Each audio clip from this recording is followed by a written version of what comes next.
The fat 18-year-old bride forced into marriage to a rich cowboy, but she changed his world. In 1877, in the Wyoming wilderness, Clara Whitfield, an 18-year-old girl considered a burden by her family, was shoved into a horse-drawn carriage and cast off into marriage like a discarded object. The man waiting for her west was Nathaniel Brooks, the most powerful rancher in the region, cold and unstoppable. Clara thought her life was over, but no one expected that. This outcast girl would be the only one standing when a terrible storm struck and engulfed everything. Follow this story to the very end. Comment with the city and country you're watching to let me know how far my story has progressed. And don't forget to subscribe to be part of our family, because the next stories are even more thrilling. The wagon had been moving since before dawn, and Clara Whitfield had not slept. She sat with her back straight against the wooden slat, her hands folded in her lap the way her mother had once taught her. A lady holds herself with dignity even when she has none left. Though her mother had been dead 4 years now, and dignity felt like a word from another language. Outside, Wyoming spread in every direction like something that had never heard of mercy. Brown grass, gray rock, a sky so wide and empty it made her chest hurt to look at it. She was 18 years old and she was being delivered like freight. Her uncle Harlan had arranged it. That was the word he used, arranged, as if he were scheduling a shipment of dry goods rather than handing off his dead brother's only daughter to a man she had never met. He had said it over supper 2 weeks ago, not even looking up from his plate. You'll marry Brooks, Nathaniel Brooks, out in Cordon Valley. The paperwork's already drawn. And when Clara had gone very still, her fork suspended over her food, Harlan had finally glanced up and added, "Don't make that face. You're not exactly what any man's going to choose on his own, Clara. This is a good arrangement. Be grateful." She had not cried then. She'd waited until she was alone in the room she shared with her 2 cousins, and even then she'd pressed her face into the pillow and kept it quiet, because crying in Harlan's house was something you did privately or not at all. Now she sat in a hired wagon with a driver named Toby who hadn't said more than 6 words since Cheyenne. And she watched the land get emptier and tried to build a picture of the man she was going to marry from the almost nothing she'd been told. Wealthy, powerful, owned more land than most towns sat on, had requested, through what channels Clara couldn't imagine, a wife from back east or east adjacent, which in Wyoming terms meant anywhere that wasn't Wyoming. "Why does a man like that need to arrange a wife?" she had asked Harlan's wife, Ruth, while she packed her single trunk. Ruth had shrugged with the particular efficiency of a woman who had stopped wondering about things years ago. "Because decent women out here are few, and the ones who are here already know better." Clara had decided not to ask what that meant. Cordon Valley announced itself first as a smell: cattle, wood smoke, the sharp mineral bite of a creek running cold somewhere nearby. And then as a scatter of buildings set against a backdrop of mountains that looked painted, too perfect to be real. It was early afternoon when the wagon rolled down the main street of the town proper, which consisted of a general store, a saloon with a crooked sign, a livery stable, a post office no larger than a generous closet, and a scattering of other structures in various stages of completion, as if the whole place were still deciding whether to exist. People looked. That was the first thing Clara noticed. They didn't try to hide it. A woman sweeping her porch steps stopped sweeping. 2 men outside the saloon straightened up and watched the wagon pass with the open curiosity of people who had so little entertainment that a stranger's arrival counted as an event. Clara kept her face neutral. She was good at that. She'd had years of practice. The Brooks Ranch was another 3 miles past town, through a gate that had the ranch brand burned into a crossbeam above it. A simple B inside a circle, worn by weather, but still clear. The drive up to the main house was lined with cottonwood trees, which surprised her. Someone had planted those intentionally. Someone had wanted shade. The house itself was bigger than she'd expected, not grand in the way that Eastern houses were grand, no carved cornices, no decorative ironwork, but substantial, 2 stories of timber and stone that looked like it had been built to last rather than to impress. There was a covered porch running the full width of the front, and on that porch stood a man. Clara's hands tightened in her lap. He was taller than she'd imagined, though she wasn't sure why she'd imagined anything specific. Dark-haired, somewhere in his early 30s, with the kind of build that came from actual physical labor rather than any deliberate cultivation of it. He wore a plain cotton shirt, working trousers, and boots that had seen significant mileage. He was not watching the wagon with any particular eagerness. He was watching it the way a man watches a storm front, with assessment rather than welcome. Toby pulled the horses up and set the brake, and the silence that followed was the specific silence of a situation that had not yet decided which way to brake. Clara waited a beat, then climbed down herself. Not because she was trying to make a point, but because waiting for help felt worse. She landed harder than she intended, the step was awkward, and she heard one of the men near the barn make a sound that might have been a suppressed laugh. She straightened up, adjusted her hat, looked at Nathaniel Brooks. He was looking at her with an expression she couldn't read, which was different at least from the expression of someone reading her and finding her wanting, which was what she'd expected. "Miss Whitfield," he said. Not a question. "Mr. Brooks?" She walked toward him and offered her hand because it was the only opening move she had. "I understand we're to be married." He shook her hand, firm, brief, businesslike. "That's the arrangement, yes." The arrangement. Same word as Harlan. Clara filed that away. "Would you like to see the house?" he asked. "I'd like to wash the road off me first, if that's possible." Something shifted in his face, not quite a smile, but adjacent to one. "Hester," he said, without raising his voice much, and a woman appeared from around the side of the house with the promptness of someone who had been positioned nearby. She was perhaps 50, solidly built, with a face that had the look of dried leather. Not unpleasant, just weathered. "This is Hester Crane. She runs the household. She'll get you settled." Hester gave Clara a look that managed to be both professional and appraising simultaneously, then said, "Come on then," and led her inside. The room she was given was on the second floor at the back of the house, with a window that looked out over the eastern pasture. It was a plain room, a bed with a good quilt, a washstand, a wardrobe, a chair. But it was clean, and the window let in real light. Clara stood in the middle of it for a moment after Hester left, listening to the sounds of the ranch coming through the walls, men's voices, the occasional complaint of cattle in the distance, a horse being worked in the near paddock. She did not unpack yet. She washed her face and hands and sat in the chair and let herself think for a few minutes without performing anything for anyone. The truth that she kept very carefully in the back of her mind, where she could examine it in private, was this. She had known for a long time that she was a problem to be solved. Not in those words, not explicitly. Her father had not been a cruel man and he'd loved her in his distracted, overworked way. But she had understood it in the way children understand things that adults try to keep from them. She was not what anyone had expected. She had grown up round and soft when everyone else seemed to grow up otherwise. And she had grown up quiet and bookish when girls her age were social and effortful about it. And she had grown up odd in small ways that she could never entirely name, but that other people seemed to sense immediately. After her father died, the oddness had become a liability. Harlan and Ruth were not bad people, not exactly. They had fed her and housed her and made sure she attended church. But they were people of limited resources and limited patience, and Clara was an extra, and everyone knew it, and now she was here. She was here. She looked out the window at the eastern pasture where 3 horses were moving in loose formation along the fence line, and thought, "All right, here's where you are. What are you going to do with it?" What? The wedding was 3 days later, in the parlor of the Brooks house, performed by a justice of the peace from town, who seemed to regard the whole affair with professional detachment. There were no guests except for Hester and 2 of the ranch hands who served as witnesses, and the ceremony took approximately 8 minutes. Nathaniel said his part steadily, without hesitation. Clara said hers the same way. When it was done, the justice shook both their hands and accepted a small envelope from Nathaniel and left. Hester produced a cake she had baked that morning.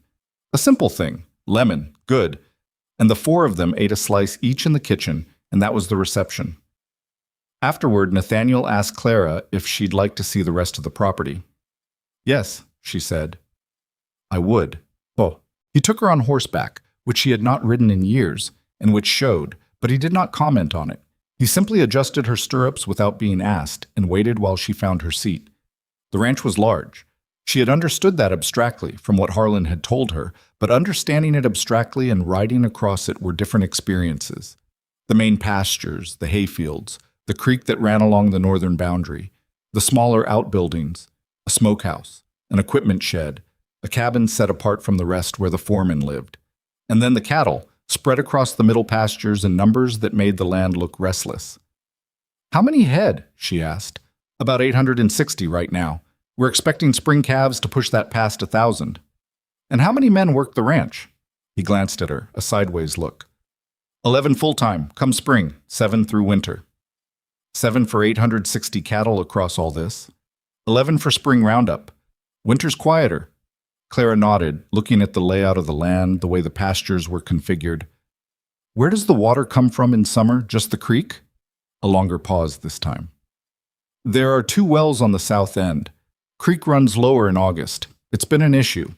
He said the last part carefully, like he wasn't sure why he was saying it. "Have you looked at where it runs upstream? Whether there's something drawing it off before it gets to you?" He looked at her fully now, and Clara felt the familiar heat of being examined. But it wasn't the same heat as usual. It wasn't contempt or dismissal. It was something closer to surprise, which was only slightly better, but at least different. "There's a neighboring property to the north," he said slowly. "The kettle operation. They expanded 3 years ago. And the water issue started about 3 years ago." His jaw tightened, not at her, she thought, but at the shape of the problem. "I've had words with Silas Kettle about it. Nothing's come of it." Clara looked back at the creek line in the distance. "My father dealt in land disputes before he died. Property cases, water rights. I read a lot of his papers." Another long moment of quiet. The horses moved beneath them. "That's an unusual thing for a young woman to read," Nathaniel said. Not unkindly, just stating it. "I had unusual amounts of time," Clara said, "and I liked understanding how things fit together." He didn't answer that. But when they turned back toward the house, he took a slightly longer route, one that took them along the creek's northern edge, and he didn't explain why. The first week was a navigation. Clara was not sure what she had expected marriage to look like, but she had expected more of it somehow. More conversation, more collision, more of something. Instead, Nathaniel was present at meals and largely absent the rest of the time, working from before dawn until after dark, coming to the table tired and mostly quiet and leaving it the same way. She ate with Hester more often than with him. She learned the rhythms of the household. She helped where she could. With the kitchen garden, with the mending that stacked up faster than Hester could manage alone, with the accounts, which no one had asked her to touch, but which she had found sitting in a ledger on the desk in the front room and had picked up out of habit. When Nathaniel came in one evening and found her at the desk with the ledger open, he stopped in the doorway. "I'm not changing anything," she said immediately, looking up. "I just noticed the feed costs are being entered differently in the spring columns than in the fall. It makes the quarterly comparison harder to read." He walked over and looked at what she'd done, which was simply to add a secondary column with normalized figures alongside the original entries. His face did that thing again, the not-quite expression. "Jed started doing the books 2 years ago," he said. "He doesn't have much head for systems. I could, if you wanted, set up a cleaner format for next year's records. It wouldn't change what's there, just make the pattern clearer." He looked at the ledger for another moment, then, "All right." Clara looked back down at the page so he wouldn't see that this small thing, this "all right," felt, absurdly, like something she could hold on to. The trouble started on a Tuesday. She had gone into town with Hester for the week's supplies, riding in the wagon, and she had made the mistake, if that's what it was, of going into the general store while Hester waited with the horses. The store was run by a man named Gerald Phelps, who had the face of someone who had been cheerful once and then stopped.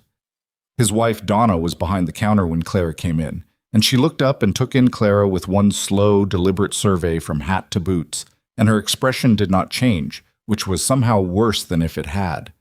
"You'd be the new Mrs. Brooks," Donna said. "I would." Clara set her list on the counter. "I have an order here." Donna picked up the list and looked at it. Nathaniel generally sends one of his men for supplies. Today he sent me.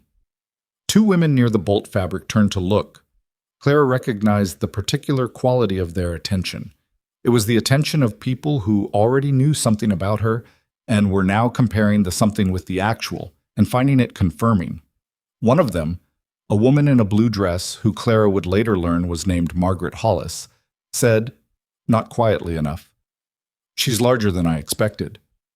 The other woman made a murmuring sound. Clara kept her face directed at Donna Phelps and her expression at neutral. Her hands were clasped in front of her on the counter, and she made sure they did not tighten. "Do you have everything on the list?" she asked. Donna went through it with deliberate slowness. "Most of it? The cornmeal's almost out. I can have more in by Thursday."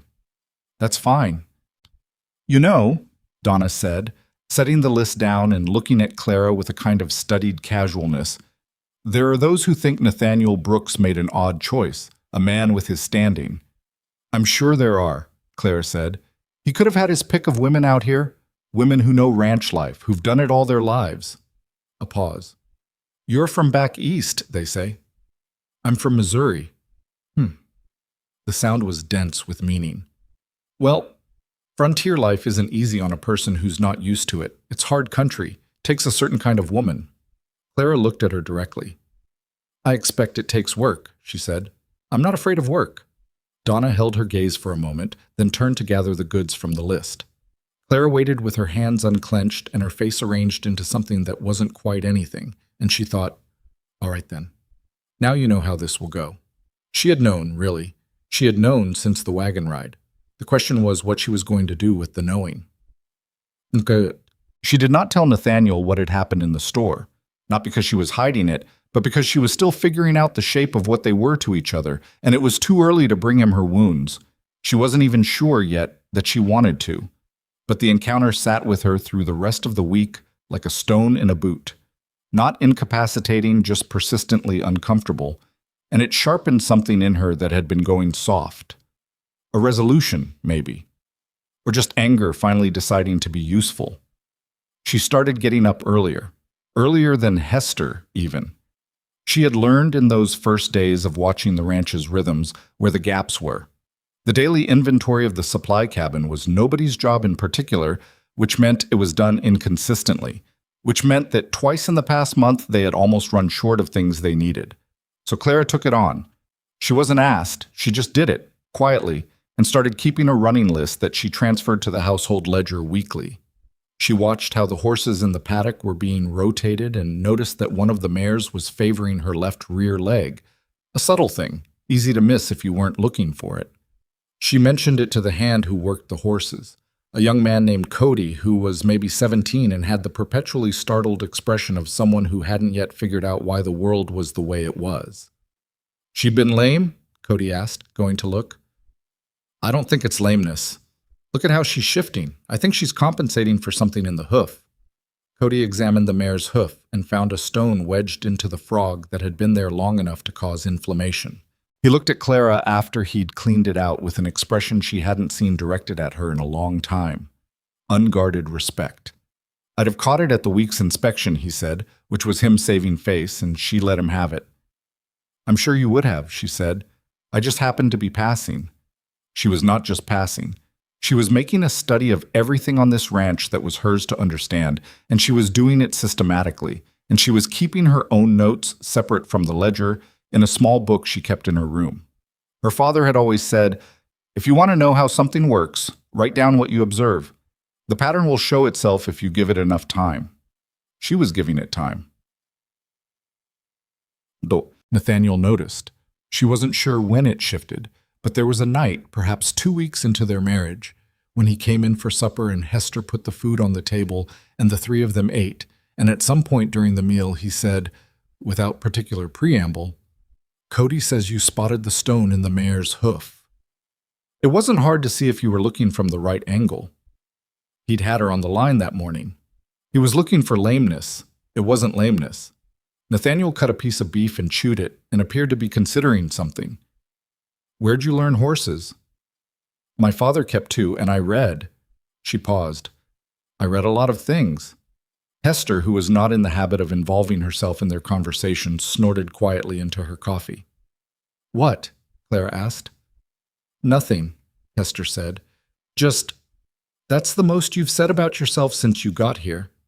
Clara considered that. I'm still working out what there is to say. There was a brief, not entirely uncomfortable silence. Nathaniel picked up his coffee and looked at her over the rim of the cup, with that measuring expression she was starting to recognize as simply the way his face worked when he was actually paying attention. The water rights question, he said. You mentioned your father dealt in land cases. He did, mostly disputes. He wasn't a lawyer, but he worked with several, and he understood the law well enough to know when it was on his side and when it wasn't. And what do you know about Wyoming water law specifically? Less than I'd like, Clara said honestly, but I know the general principle, and I know what questions to ask. Which are? She set down her fork. First, when did Kettle expand exactly? Not approximately, exactly. And what did the expansion involve? Was it new structures, new irrigation? What? Because water rights disputes in most jurisdictions turn on prior appropriation, which means whoever was using the water first has the strongest claim, but how they're using it matters. If Kettle built something that's diverting water rather than just consuming it, that's a different legal question than if he's just using more of it. Nathaniel was very still. Second, Claire continued, do you have a record of your own water usage going back far enough? The original ranch filings? Anything that establishes how long you've been drawing from that creek? The original deed has a water rights clause, he said slowly. Then that's where you start. Another silence, but different from the earlier ones. This one had something in it that Clara couldn't name precisely.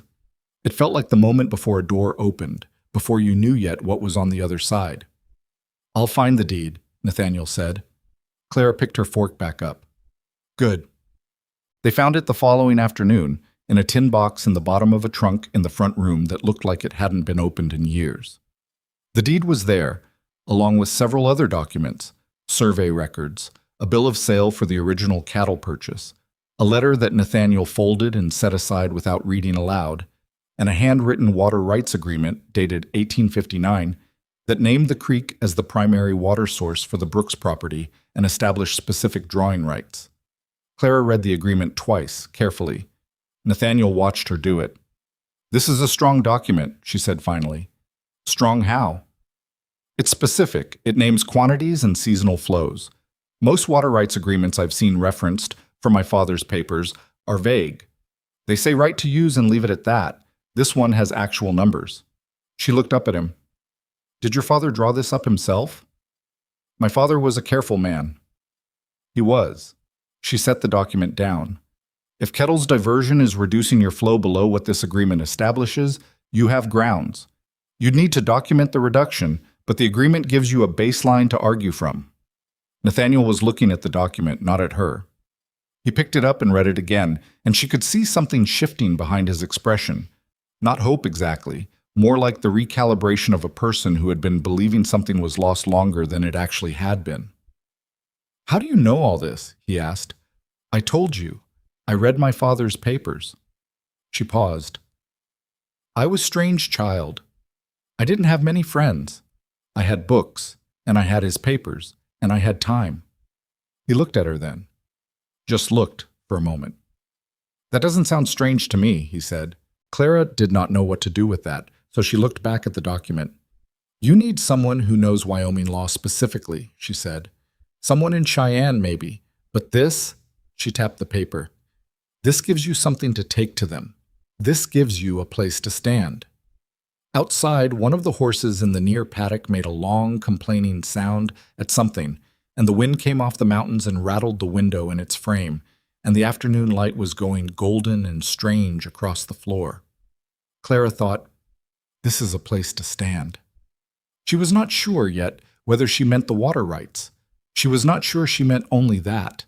The letter from Nathaniel's lawyer in Cheyenne arrived on a Friday, and Clara read it twice before she set it on the desk where Nathaniel would find it. The news was not good, not bad.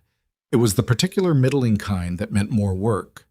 The attorney, a man named Aldous Fitch, confirmed that the water rights agreement was sound and that Clara's reading of it was largely correct, but he cautioned that pursuing the matter against Silas Kettle would require a documented survey of the creek's current flow versus the baseline established in the 1859 agreement, and that surveys cost money and time, and that Kettle had twice in the past 5 years retained legal counsel of his own against neighboring properties, and won both disputes on procedural grounds. He is a man who understands how to make the process itself the obstacle, Fitch wrote, in the dry shorthand of someone who had watched this happen before. Nathaniel read the letter at supper that night and said nothing for a long time. Clara ate and let him think. She had learned already that he processed things slowly and completely, the way you'd work a tough piece of leather, not forcing it, just steady pressure until it gave. Fitch is right about Kettle, he said eventually. He ran the Alderman family off their land 3 years ago. Didn't beat them on merit, just made the fight expensive enough that they quit. And you can't afford a long fight right now, Clara said. It wasn't a question. She'd seen the ledger. He looked at her. No, we can't. Though we landed differently than she expected, she kept her face level. Then the survey has to be airtight. If you can document the reduction clearly enough, Fitch says Kettle might settle rather than go to court. He doesn't want a precedent set any more than you want the expense. Getting someone out here to survey the creek in winter is expensive. I know. She moved the gravy dish to one side and set her hands flat on the table. My father knew a man, a surveyor named Elias Pratt, out of Laramie. He did water assessments for contested properties. I don't know if he's still working, but if he is, he was known for being thorough and charging fairly. Nathaniel looked at her with that particular stillness he had, the one that wasn't cold, just controlled. You knew a surveyor in Laramie, he said. My father knew him. I met him once. I was maybe 12. She picked up her coffee. I could write to him, if you want. He was quiet for another moment. Write to him, he said. But the letter to Elias Pratt went out Monday morning. While they waited for a response, Clara kept moving. She had established by now a rough daily shape. Up before light, the supply inventory, breakfast with Hester, then whatever the morning called for. Afternoons were more variable. She had started helping with the horses in a limited way. Not the heavy work, not the braking or the heavy hauling, but the daily checks, the grooming of the horses that didn't get enough attention because the hands were stretched thin. Cody had stopped being startled by her presence near the paddock and had started leaving her to the mares while he handled the geldings, a division of labor that nobody had discussed and that simply evolved. The other hands were harder to read. There were 7 of them through the winter months. Cody, who was the youngest, a pair of brothers named Walt and Denny Shire, who were taciturn in the way of men who had spent too much time in each other's company. A Mexican hand named Rodrigo, who was excellent with cattle and spoke limited English, and seemed to regard Clara with a cautious neutrality she found she respected, and 3 others who rotated between deference and disregard, depending on who was watching. None of them were unkind exactly. None of them had expected her to be useful, and they were adjusting to the evidence that she was. An adjustment takes time. It was Hester who gave her the most direct reading of the situation. They're talking about you in town, Hester said one morning, not looking up from the bread dough she was working. I know. Clara was at the kitchen table with the household accounts. What are they saying? That Nathaniel married a girl from back east who doesn't know which end of a cow goes forward. Hester's hands kept moving, and that she's got no business being out here. And what do you think? Hester looked up then. She had a direct gaze, the kind that didn't bother softening itself. I think you're smarter than you let on and more stubborn than you look. Whether that's enough for this country remains to be seen. Clara almost smiled. That's fair? It's not a compliment, particularly. I know. I took it as one anyway. Hester made a sound that might have been approval and went back to the bread. But the specific shape of the town's opinion arrived in the form of a social call, which Clara had not anticipated. 2 women came on a Wednesday afternoon. Margaret Hollis, whom Clara recognized from the general store, and a second woman introduced as Patricia Vance, whose husband ran the sawmill. They came in a small buggy and wore their better dresses and brought a covered dish that turned out to be an apple cake, and the whole enterprise had the careful choreography of an ambush dressed up as a courtesy call. Clara received them in the front room because it was the appropriate room, and she had Hester bring coffee, and she sat across from them with her hands in her lap and waited to see what they actually wanted. What they wanted, it became clear within the first 10 minutes, was information. Who was she? Where had she come from? What was her family situation? How had the arrangement with Nathaniel come about? The questions were wrapped in pleasantries and expressed as friendly curiosity, but they were questions and they wanted answers, and they were going to sit there being pleasant until they got them. Clara answered what was answerable and deflected the rest with a politeness that gave them nothing to object to. She had grown up around women like this, not out here, but in Missouri, in the small social ecosystem of her father's town, where information was currency and everyone knew the exchange rate. "And how are you finding ranch life?" Margaret asked. She had a pretty face, slightly tight around the mouth, as if she spent a lot of time keeping things in. "Educational," Clara said. "It must be very different from what you're used to." "Somewhat." Clara poured more coffee without being asked because it gave her something to do with her hands. "I find I'm better suited to physical work than I expected." Patricia Vance, who was softer in manner than Margaret and seemed to be conducting her own separate, quieter assessment, said, "Nathaniel's first wife was from here, born in the territory, Abigail." She said it carefully, the way people name the dead. Not cruelly, just with weight. Clara went very still. Nobody had told her there had been a first wife. She kept her face arranged. "I see," she said, which was not a response to the information itself, but to the fact of it being delivered this way, and Patricia seemed to understand that, because she looked briefly uncomfortable. "She passed 4 years ago," Patricia continued more quietly. "Fever. It was—" She stopped. Nathaniel took it hard. Margaret reached over and touched Patricia's hand, and something in the room shifted. The ambush quality faded, just slightly. For a moment, they were just 3 women sitting with an absence that had no good shape.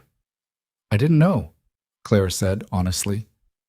"He wouldn't say," Margaret said, and for the first time there was no sharpness in it, just a kind of weary accuracy.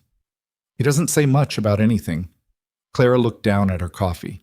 She thought about the letter in the trunk, the one Nathaniel had folded and set aside without reading aloud. She thought about the cottonwood trees someone had planted along the drive, wanting shade. "No," she said. "He doesn't." The women left an hour later, more cordially than they'd arrived. Clara stood on the porch and watched the buggy go, and then stood there a while longer, looking at the mountains, which were white now from last week's snow, and thought about what it meant to walk into a life that someone else had already lived in and left. She did not ask Nathaniel about Abigail directly. She turned it over for several days, trying to find the right angle, and then decided there was no right angle, and that trying to manufacture one would be worse than just speaking plainly. She found him in the equipment shed one evening, working on a harness that had a broken buckle. He was bent over the workbench with a lamp pulled close, and his hands doing the careful, focused work of someone who has repaired many things and knows how to attend to a repair without hurrying it. Clara stepped inside. The shed smelled like oil and leather and cold. "Patricia Vance mentioned your first wife," she said. "When they visited." His hands went still for a moment, then resumed. "Abigail." "Yes." She stood a few feet away, not pressing. "I didn't know. Nobody told me before I came." He was quiet for a moment. It didn't seem relevant to the arrangement. Clara felt the words land. She wasn't sure if they were meant to hurt or if they were just the bluntest available truth, and after a moment she decided on the latter because Nathaniel was a blunt man in general, and she didn't think he was being deliberate. "I'm not asking you to explain her," Clara said. I wanted you to know that I know, so that there's no pretending I don't." He set down the harness and straightened and looked at her. The lamplight made his expression harder to read than usual. "She was a good woman," he said. "She knew this land. She was capable. She was—" He stopped. "You don't have to— I'm not telling you for your sake. I'm telling you because you deserve a plain answer." He picked up the harness again. "She was everything this country asks for. And it still took her in a bad spring. Fever came through the valley, and it took 4 people, and she was one of them." He worked the buckle through the loop. "So when people say you're not suited for frontier life, what they mean is that they think the country is the thing that decides. And maybe it is. I don't know anymore." Clara stood with that for a moment. "I'm sorry," she said. Because she was. He nodded once. A short, tight movement. She left him to the harness. Well, the reply from Elias Pratt came 2 weeks later, and it was better than Clara had hoped. Pratt was still working, was familiar with the kettle operation from an adjacent property dispute 3 years prior, and was willing to come out in late January to conduct a flow assessment. His rate was fair. He said he remembered her father as a man of considerable sense. Clara took the letter to Nathaniel in the barn, where he was working alongside Rodrigo on a section of fence that had blown down in last week's wind. She handed it to him without comment and watched him read it. "Late January," he said. "It gives us time to document what we're seeing in the meantime. Daily measurements at the 2 main draw points compared against the baseline in the 1859 agreement." Rodrigo, who had been pretending to sort fence posts, looked up at this. "How do we measure?" Nathaniel asked. "Simple weir. A notched board set across the flow at a consistent point. You measure the height of water passing through the notch, and the math gives you flow rate. It's standard." She paused. "I can show Cody how to do it. He's good with detail work." Nathaniel folded the letter. Rodrigo went back to the fence posts, though Clara noticed he was now sorting them with slightly less focus. "All right," Nathaniel said. "Show Cody." She taught Cody the weir measurement that same afternoon, standing at the creek in the cold with their breath making small clouds, and Cody listened with the careful attention of someone who has learned to take useful knowledge from wherever it turns up. "You really think this'll work?" he asked, pressing the notched board into the creek bed the way she'd shown him. "Against kettle? I think it gives us something real to stand on. Whether it works depends on kettle and what he decides is less painful, settling or fighting." She watched the water find the notch. "Your job is just to record the numbers, every morning, same time." "Yes, ma'am." She almost told him not to call her that, but she decided to let it go. It was a form of respect, even if it made her feel approximately 40 years older than she was. January deepened. The cold became a presence rather than a condition, something you negotiated with every morning when you stepped outside and assessed how bad it was going to be. Clara invested in better boots, which Hester directed her toward at the general store with the efficiency of someone who had made this mistake herself once and did not intend to watch someone else repeat it. Donna Phelps was at the counter the day Clara bought the boots. She looked at Clara's selection and said nothing critical, which was in itself a kind of progress. Walking back to the wagon, Clara passed Margaret Hollis on the boardwalk. Margaret stopped. "I heard you've been helping Nathaniel with the kettle business," Margaret said.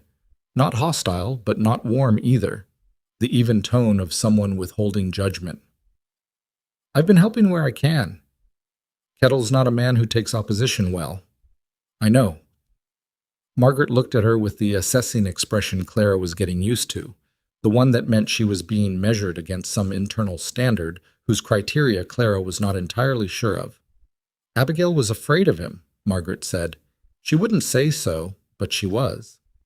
Clara thought about that. What was she afraid of, specifically? That Nathaniel would push back one day and Kettle would find a way to make it cost more than the ranch could bear. A pause. Kettle's got connections. Judge Henley in Cordon has been in his pocket for at least 5 years. That's an open secret. So even if we get the documentation right, if it goes before Henley, you'd need to go above Henley, county, maybe federal, depending on the nature of the claim. Margaret's jaw was tight. "I'm telling you this because Patricia thinks well of you, and because Nathaniel is a decent man who doesn't deserve what Kettle's been doing to him, not because I'm certain you'll manage it." "Understood," Clara said. "Thank you." Margaret gave a short nod and moved on. Clara stood on the boardwalk for a moment longer, feeling the cold move through her coat, thinking about Judge Henley and Silas Kettle, and the particular way that power arranged itself in small places where everyone knew each other, and the arrangements had been running long enough that most people had forgotten they were arrangements. She walked back to the wagon. She had a new problem to think through, which was its own kind of forward motion. That night, after supper, she told Nathaniel about Judge Henley. He listened without interrupting, which she had come to recognize as his version of serious attention. When she finished, he was quiet for a moment. "I know about Henley," he said. "I've known for a while." Then you know we need someone outside this jurisdiction. Fitch is in Cheyenne. Fitch is a property attorney. We might need someone with federal experience if it gets to water rights at the territorial level. She turned her coffee cup in her hands. I've been thinking about writing to my father's colleague, a lawyer named George Alderman. Yes, one of the family Kettle drove off their land. He relocated to Denver after they lost the property. He'd have a particular interest in seeing Kettle held accountable. Nathaniel looked at her steadily. You've been thinking about this for a while. I've been thinking about it since Margaret Hollis told me about Henley this afternoon. That's... He paused. A few hours. I think faster when I'm cold, Clara said. He didn't laugh. He almost did. She could see the effort it cost him not to. And that almost was somehow better than a real laugh would have been, because it meant she'd surprised something genuine out of him. Write to Alderman, he said. She wrote 2 letters that night. One to George Alderman in Denver, laying out the situation with the precision her father had taught her. Facts first, context second, questions last. And one to Aldous Fitch, telling him what Margaret had said about Judge Henley and asking whether a federal filing was a viable avenue and what it would require. She sealed both letters and set them on the desk to go out with the morning's postwriter. Then she sat for a moment in the quiet of the front room with the lamp turned low and the wind working at the windows, and let herself feel the weight of what they were building. Not just the legal case. All of it. The ledger system, the weir measurements, the mare's hoof, the supply inventory. The 2 women who had come with apple cake and left with something closer to respect than they'd arrived with. She had been here less than 2 months. She had come expecting nothing and been given a house that wasn't entirely hers and a husband who was still mostly a stranger and a community that had examined her and found her wanting. And she had looked at all of that and thought, all right, what can I do with this? It was not triumph. She wasn't naive enough to call it that. And she wasn't the kind of person who needed to. It was just the particular satisfaction of someone who has found the shape of the work and knows they can do it. The clock on the mantel said 9:10. Outside, the temperature was dropping again, the cold settling into the valley with the patient permanence of something that knew it would win eventually. Clara put out the lamp and went upstairs. In the morning, Cody would take the weir measurement. The postwriter would come. The letters would go out, and George Alderman would read one of them, and Silas Kettle's name would land on a desk in Denver in the hands of someone who had very specific reasons to care about it. She did not know how it would go.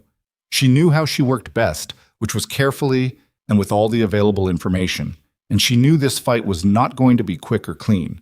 But she had been trained, by her father, by years of being the person nobody expected much from, to work inside the long view. She had time. And she had, it turned out, considerably more to work with than she'd had 2 months ago. She climbed into bed and listened to the wind and slept. George Alderman's reply came on a Thursday, 11 days after Clara sent the letter, and it was 4 pages long. She read it at the kitchen table while Hester made noise with pots on the stove and the wind pressed flat and cold against the north-facing windows. Alderman wrote the way men write when they have been waiting a long time for a specific kind of problem to arrive on their desk, with a controlled energy that barely contained itself under the formal language. He remembered her father. He remembered the creek dispute that had cost his family their land. He had, he wrote, been collecting documentation on Silas Kettle's operations for 2 years, on his own time, with no particular target in mind, simply because he believed that eventually the right case would present itself. Your letter, he wrote, may be that case. But I need the weir measurements. I need them consistent. I need them dated, and I need them witnessed. If your surveyor Pratt is who I think he is, his testimony combined with your documentation would give us something a federal magistrate in Cheyenne could act on, with or without Judge Henley's cooperation. He also wrote, in the 3rd page, something that Clara read twice and then sat with for a long moment. I have heard Kettle's name connected to 3 other property disputes in Cordon Valley over the past decade, all of which resolved in his favor through means that were legal but not entirely legitimate. If you're going to move against him, you must understand that he will not simply accept a legal challenge. He will respond. Be prepared for that. Clara folded the letter and looked out the window at the gray sky and thought about what respond might mean from a man like Silas Kettle. And then she thought about the 8 weeks of weir measurements Cody had been recording in his careful, uneven handwriting, and she thought, all right, then we move faster. She found Nathaniel in the south pasture, checking the fence line that had been giving trouble since November. He was on horseback, moving slowly along the wire, and she rode out to him on the gray mare she'd been using since Cody had quietly started saddling her without being asked. She handed him Alderman's letter without preamble and waited while he read it. He read it twice, the same way she had. Then he folded it and handed it back. He says Kettle will respond, Nathaniel said. Yes. What does that mean to you? Clara thought about how to say it plainly. It means Kettle will hear that we're building a case before we file anything, because that's how it works in a small territory. Word travels. And when he hears it, he won't wait for us to finish building it. Nathaniel looked out at the pasture. The cattle were grouped near the far fence, shoulders hunched against the cold, their breath making low clouds. He's been pushing at the north boundary, he said. 2 fence posts pulled in November. I thought it was weather. And now? A long pause. Now, I'm not sure. We need to move Pratt's visit up, Clara said. If he can come in 2 weeks instead of late January, I'll write to him today. She nodded. The gray mare shifted under her, impatient with standing still in the cold. Clara held her steady. There's something else, she said. Nathaniel waited. Alderman says he needs witnesses to the measurements, not just Cody's records, people who can attest to them. Men whose word will stand up in front of a federal magistrate. She paused. Walt and Denny Shire have been here 12 years. Rodrigo's been here 8. Their testimony would carry weight. You want me to tell my men what we're doing? They'll notice eventually. Better they hear it from you clearly than piece it together and start guessing. He thought about this. The wind cut across the pasture and brought the smell of snow with it, though the sky wasn't ready to deliver it yet. Tonight, he said, after supper. That evening, Nathaniel gathered the hands in the bunkhouse after the meal. Clara stood near the door, not outside it, not centrally placed, just present in a way that said she was part of this without requiring anyone to acknowledge it formally. Hester had found something to do in the kitchen that required unusual concentration. Nathaniel laid it out plainly. The water rights agreement, the creek's reduced flow, the weir measurements, the surveyor coming, the lawyer in Denver. He did not editorialize. He stated the facts in the order they mattered and stopped when the facts were done. The bunkhouse was quiet for a moment. Walt Shire, who was the elder of the brothers and the spokesman by default, said, You think Kettle's going to push back hard? Yes. How hard? I don't know yet. Walt looked at his brother, and Denny looked back, and some communication happened in the quick, compressed language of people who have lived in each other's company for years. Then Walt looked at Nathaniel again. All right, he said. Rodrigo said in careful English, The fence posts in November. Was him. Everyone looked at Rodrigo. I see tracks, Rodrigo said. 2 horses, early morning, north side. I did not say because I am not certain. He paused. Now I am certain. Nathaniel absorbed this. Why 2 horses? One pulls post, one watches. The room was quiet again, but it was a different kind of quiet, the kind that means people are recalibrating. Cody, from his bunk at the far end, said, So he's already started. Seems that way, Nathaniel said. Clara looked at Rodrigo. Could you identify the horses, the tracks? Were there any distinguishing marks? Rodrigo considered her question with the seriousness it deserved. The watching horse, it favors left front. Slightly. The step is shorter. That's something, Clara said. She looked at Nathaniel. Worth remembering. Elias Pratt arrived on a Tuesday in the 3rd week of January, driving his own rig from Laramie with 2 assistants and a set of survey equipment that filled the back of his wagon. He was a small, precise man in his 60s with a white beard and the wind-burned complexion of someone who had spent decades doing outdoor work in Wyoming, which was exactly what he had done. He shook Clara's hand when Nathaniel introduced her and said, You look like your father around the eyes, which was the best thing anyone had said to her in months. He spent 3 days on the creek. Clara went with him on the first day, walking the full length of the northern boundary where the flow was most reduced. And she answered his questions and stayed out of his way and watched how he worked, which was with a patience and thoroughness that reminded her of her father and made her throat tighten unexpectedly. On the third day, Pratt spread his notes on the kitchen table and showed them what he'd found. The numbers were clear. The creek's flow at the Brooks property's northern draw point was running at approximately 62% of the baseline established in the 1859 agreement. Pratt had traced the reduction to 2 points: a diversion channel built on Kettle land in 1874 that redirected water to his expanded cattle operation, and a secondary dam structure, newer, that appeared to have been constructed within the last 18 months. The secondary dam is the issue, Pratt said, tapping the diagram he'd drawn. The diversion channel is arguable. There's case law going both ways on livestock water use in territorial Wyoming. But this dam, he tapped again, this is not arguable. This is a physical obstruction of a water source whose rights are documented in a prior agreement. A federal magistrate who knows water law will see that immediately. And one who doesn't? Clara asked. Pratt looked at her. One who doesn't will be educated by whoever presents the case, which is why you want Alderman. I know his work. He's thorough and he's not afraid of a fight. Nathaniel had been looking at the diagram with an expression Clara recognized, the recalibration expression, the one that meant he was adjusting his picture of something.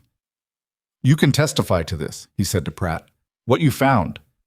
I can and I will. I'll also file my survey with the Territorial Land Office, which creates a public record independent of any legal proceeding. Pratt began rolling up the diagram. That's the part Kettle will dislike most. You can suppress a lawsuit. You can't suppress a land office filing. After Pratt left, Clara stood at the kitchen window and watched his wagon go down the drive, past the cottonwood trees, through the gate. We have everything Alderman asked for, she said. Yes. Nathaniel was still at the table with his coffee, looking at the spot where the diagram had been. I'll write to him tonight. Clara. He said her name the way people say a name when they've been thinking something for a while and have finally decided to say it out loud. She turned from the window.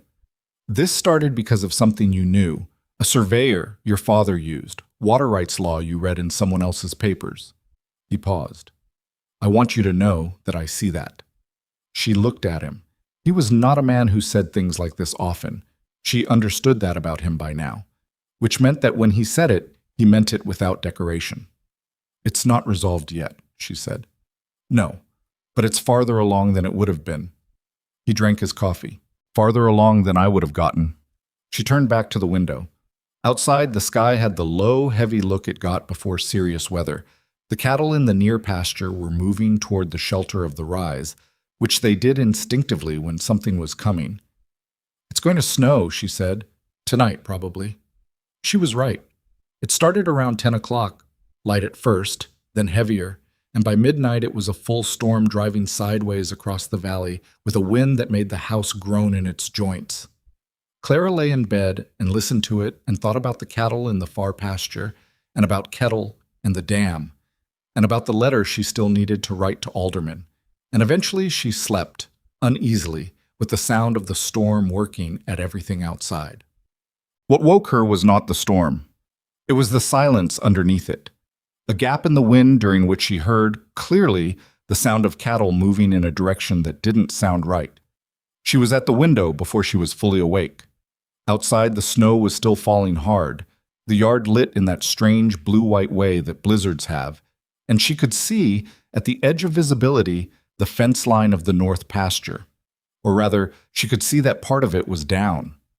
She pulled on her clothes with the rapid, graceless efficiency of someone who doesn't have time to think about order, and she went downstairs and out through the kitchen door, and the cold hit her like a wall, immediate and total.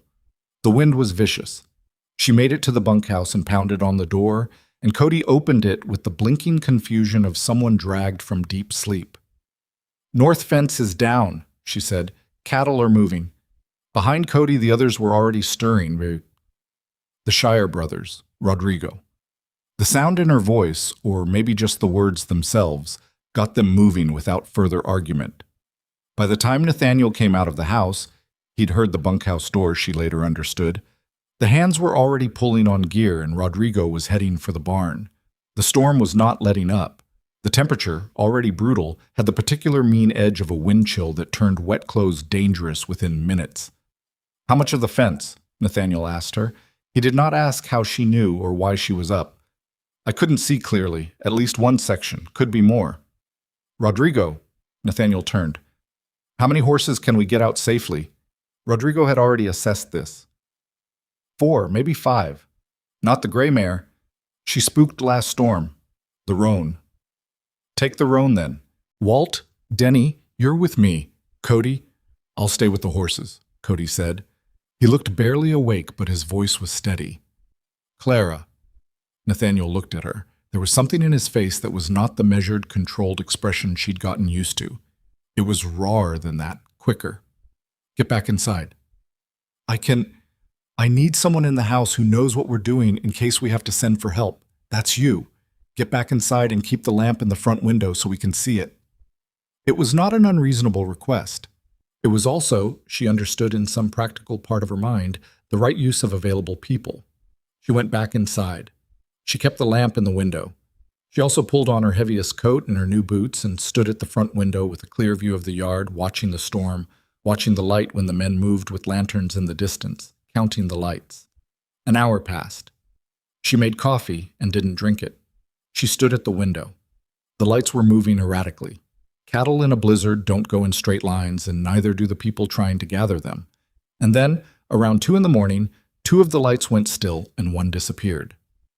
Clara watched the 2 stationary lights for 4 minutes. They did not move. She was out the door before she'd decided to go. She took the gray mare, against Rodrigo's judgment, but Rodrigo wasn't there. And she tied one of the spare lanterns to the saddle horn, and she rode toward where she'd last seen the lights. The mare was nervous, pulling against her hands, and Clara talked to her in a low, continuous voice that she kept deliberately even, because if the horse could feel her fear, it would stop being useful. The north pasture was chaos. Cattle moved in dark shapes through the snow, lowing with that deep, distressed sound they made when something was wrong. Clara picked her way through them, watching for the stationary lights. She found Walt Shire first.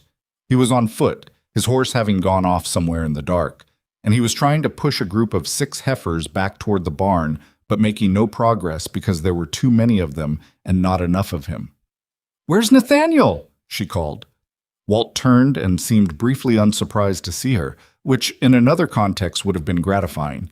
He pointed northeast. "Went after the far group. There's a draw out that way. If they go in there in this weather."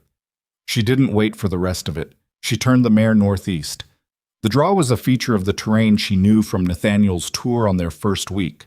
A shallow ravine that collected runoff from the higher pasture, useful in dry months, dangerous in heavy snow because the approaches got slick and cattle who went in could have trouble coming out. She'd looked at it on her own once, out of the same instinct that made her read ledgers and water rights agreements. She wanted to know the shape of the land she was living on. She found him at the edge of it. He was on foot. His horse had gone down on the icy approach, she would learn later, and thrown him. And he was on one knee in the snow, and the angle of him was wrong in a way that she understood immediately. She came off the mare without ceremony, landed in the snow, and was at his side before her legs had fully registered the impact. "Nathaniel." He looked up at her. His face was white from cold and tighter than usual with pain. "My shoulder," he said. "Horse went down. I hit the ground wrong." She got her hands on him, running quickly over the shoulder joint with the careful fingers of someone who had read enough medical text to know what a dislocated shoulder felt like and was fairly sure that was what she was feeling. He made a controlled, quiet sound when she pressed in a specific place that told her she was right. "Can you walk?" she asked. "Yes." "Then we're walking. The mare can take your weight going back." "The cattle? Walt and Denny are working them. Rodrigo will have come back by now." She was already helping him up, one arm around him, taking as much of his weight as she could manage, which was not inconsiderable. He was a big man, and he was hurt, and the snow was deep, and nothing about this was easy. "Walk." He walked. The mare was better than she'd expected. Either she'd calmed down or the urgency was readable even to a horse, But she stood steady while Clara got Nathaniel situated on her and then led them back through the dark and the snow toward the lights of the yard. Rodrigo came out of the dark on horseback and stopped when he saw them. "The draw," Clara said to him. "4 or 5 head may have gone in. Can you get them?" He looked at Nathaniel on the mare, at Clara leading the horse through the snow, and his face did something quick and complicated. Then he turned his horse toward the northeast, without another word. Hester was awake when they came in. She had apparently woken when Clara left and had been managing the situation in the house in the practical, unemotional way she managed everything. She took one look at Nathaniel and said, "Kitchen." And by the time they got him to the kitchen chair, she had water heating and clean rags laid out with a competence that told Clara this was not the first injury she'd managed on this ranch. "Dislocated," Clara said. "I can see that." Hester was already examining the shoulder with quick, practiced hands. She looked up at Clara. "You know how to put it back?" "I've read about it." "Reading and doing aren't the same thing." "No," Clara agreed, "but I'm what's here." There was a brief, charged moment. Nathaniel looked at neither of them and sat with his jaw set and his hand gripping the table edge. Hester stepped back. "Then do it." Clara did it. She had read the procedure twice in her father's medical reference and once more tonight while she was standing at the window waiting, because some part of her had known this kind of knowledge might be necessary in a night like this one, and she had made herself review it. The review did not make the doing easy. Nathaniel made a sound that was not a word. She kept her hand steady and finished what she'd started, and when the joint slid back into place, she let out a breath that she'd apparently been holding the entire time. Nathaniel sat for a moment with his eyes closed. "All right?" Clara asked. "Yes." His voice was rougher than usual. "Yes." She tied his arm against his chest with strips of clean cloth that Hester handed her, working methodically, and when she was done, she sat back in the chair across from him and her hands were shaking slightly, which she noticed and ignored. Hester put coffee on the table. They sat there, the three of them, while the storm continued outside and the sounds of the yard gradually resolved into the sounds of order returning. Rodrigo's voice, Walt's answering him, Cody calling out a count from the direction of the barn. "The cattle," Nathaniel said. "They're being counted now," Clara said. "You'll know in the morning how many we lost." "If any." "If any." He looked at her across the table. His face was tired and still pale, and the controlled expression had thinned out enough that she could see something underneath it. Not gratitude, exactly, or not only that. Something less named than gratitude. Something that had to do with the fact that she had ridden out into a blizzard in the middle of the night and led him back through it, and neither of them was pretending that hadn't happened. "You were supposed to stay in the house," he said. "The lights stopped moving," she said. "I waited 4 minutes." 4 minutes. I counted. Outside, the storm was beginning, only just, to ease.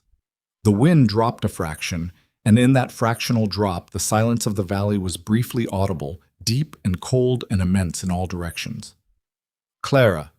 He said her name with a different quality than he usually did, more deliberate. "Thank you." She looked at her coffee cup. "You would have found your way back." "Maybe." A pause. "Not as fast?" She didn't argue with that because it was probably true. She drank her coffee and listened to the storm thinning out and to Rodrigo and Cody moving the last of the cattle back to shelter, their voices carrying across the yard in the cold. When the count came in at dawn, Rodrigo scratched it on a piece of paper and slid it across the kitchen table. They had lost 2 head. A number that Walt, who'd been on ranches through worse winters than this, said quietly was better than he'd expected given what the night had been. Clara looked at the number and thought about the cattle in the draw, and about Nathaniel on one knee in the snow, and about 4 minutes of watching lights that weren't moving, and she thought that better than expected was a standard she was willing to keep working from. She put the paper in her pocket. There were things still to do. 3 days after the storm, Silas Kettle came to the ranch. Clara was in the supply cabin when she heard the horses, and she came out to see a man she had not met but recognized from everything she'd been told. Heavy-set, somewhere in his 50s, with the particular ease of someone who was accustomed to arriving places and being deferred to. He had 2 men with him, both younger, both positioned slightly behind and to his sides in a way that wasn't subtle. Nathaniel came out of the barn with his arms still tied and met Kettle in the yard. Clara stayed near the supply cabin. She did not go inside. "Nathaniel!" Kettle's voice was large and self-assured in the way of men who had spent years having their volume be enough. "Heard you had a rough night." "We managed." "Lost some cattle, I heard." "2 head." Nathaniel's voice gave nothing. "What can I do for you, Silas?" Kettle looked around the yard with a broad, proprietary air, as if he were evaluating a property he was considering purchasing. His eyes moved to the supply cabin and found Clara and held there for a moment with an assessing quality that made her want to step back, which she did not do. "Word is you've got a surveyor come out," Kettle said, returning his gaze to Nathaniel. "A man named Pratt." "That's right. Water business." "Water business." Kettle smiled with the lower half of his face only. "Nathaniel, we've been neighbors a long time. Whatever concerns you have about water, we can talk them through like reasonable men. No need for lawyers and surveyors getting involved." "We've talked before," Nathaniel said. "Nothing changed." "That was before. Things are different now. I'm prepared to discuss reasonable compensation for any reduction in flow you may have experienced." The word may carry a lot of weight, delivered to suggest that the reduction was debatable, that everything was debatable, that Nathaniel's position was thinner than he thought. "We can come to an arrangement. The survey's already filed with the land office," Clara said. She said it from the supply cabin, not loudly, just clearly enough to carry across the yard. Both of Kettle's men turned to look at her. Kettle himself turned more slowly, with the deliberateness of someone who was deciding how to deal with the existence of a new variable. "The Pratt survey was filed in Laramie 4 days ago," she continued, walking toward the group. "It's a public record. The reduction in flow, the diversion channel, the secondary dam, all documented, dated, and witnessed. Any conversation about compensation would need to start from that document and acknowledge what it establishes." Kettle looked at her with an expression that was not what she'd expected. She'd expected dismissal. What she got was something closer to recalculation. The look of a man who has encountered an obstacle he didn't know was there and is rapidly determining its dimensions. "And who are you exactly?" he said. "Clara Brooks," she said. "Mrs. Nathaniel Brooks." A brief silence. One of Kettle's men shifted his weight. "Well," Kettle said. The smile came back, thinner this time. "Nathaniel, you've got yourself a spirited wife." "I have," Nathaniel said. His voice was perfectly even. "Land office filings can be challenged," Kettle said, still looking at Clara. "A survey by a hired man is not the same as—" "A federal magistrate in Cheyenne has already been contacted," Clara said. "By George Alderman, who I believe you've encountered before, in a professional capacity." The temperature in the yard changed. Not the weather, the temperature between people. Kettle's expression went through something quick and unpleasant that he controlled before it fully arrived. He looked at Nathaniel. "Alderman." "We have good legal counsel," Nathaniel said. "Alderman has a grudge. He has documentation, our documentation, and what he's collected on his own. The two together make a persuasive case." Nathaniel's voice hadn't changed throughout any of this. The same flat evenness, the same absence of aggression, which was more unsettling than anger would have been. "You can talk to Fitch in Cheyenne or to Alderman in Denver about the next steps. Either way, it's going forward." Kettle stood in the yard for a moment longer. He was a man who had learned to read situations quickly, and what he was reading here was apparently not what he'd expected to read when he rode over this morning. He looked at Clara one more time. She met his eyes without difficulty. "We'll see," he said, which was what people said when they'd run out of the specific leverage they'd come with and needed time to find different leverage. He turned his horse and rode back down the drive, his men following. Clara stood in the yard and watched them go, feeling her heartbeat settle from wherever it had been. Nathaniel was beside her. He hadn't moved during the exchange, just stood and let it happen, which she understood afterward was a deliberate choice. He had let her run it because she was the one who knew exactly what they had and exactly how to lay it in front of a man who was trying to calculate the odds. "Alderman hasn't actually contacted the magistrate yet," she said quietly, once the horses were through the gate. No, Nathaniel said. I need to send that letter today. Yes, he said. You do. She turned and went toward the house, and she could feel the cold at her back and the particular energy that comes from a confrontation that is not yet resolved but has shifted, has moved from the other side's terms to yours, which is not winning, not yet, but is the ground from which winning becomes possible. She had 4 letters to write and one very important thing to make true before Silas Kettle had time to regroup, and she had no intention of wasting the morning. The 4 letters went out the same afternoon. Kettle rode off the property, carried by the post rider who came through Cordon Valley on Tuesdays and Fridays, and who had learned over the past 2 months that the Brooks Ranch now had more correspondence than any other stop on his route. The most important letter was to George Alderman, and Clara wrote it standing at the kitchen desk rather than sitting, because sitting felt too slow for what she needed to say. She told him about Kettle's visit, about the bluff she'd run regarding the federal magistrate, and about the narrow window she believed they now had before Kettle regrouped and started applying pressure through whatever channels he had available. She told him they needed the magistrate contacted in fact, not just in theory, and she told him the date by which she thought they needed that contact made. Then she sat down and read what she'd written and decided it was accurate and sent it before she could second-guess the urgency of the tone. Alderman's reply, when it came 8 days later, was the shortest letter he'd sent. Magistrate Ellsworth in Cheyenne has the filing. He is a careful man who does not like having his time wasted, which means he takes cases seriously when they are brought to him properly.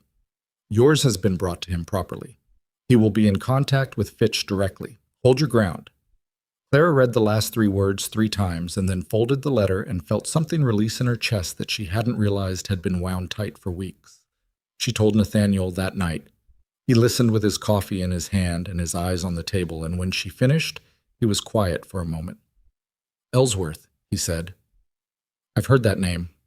He ruled against a water diversion case in Carbon County 2 years ago, ruled for the prior appropriation holder.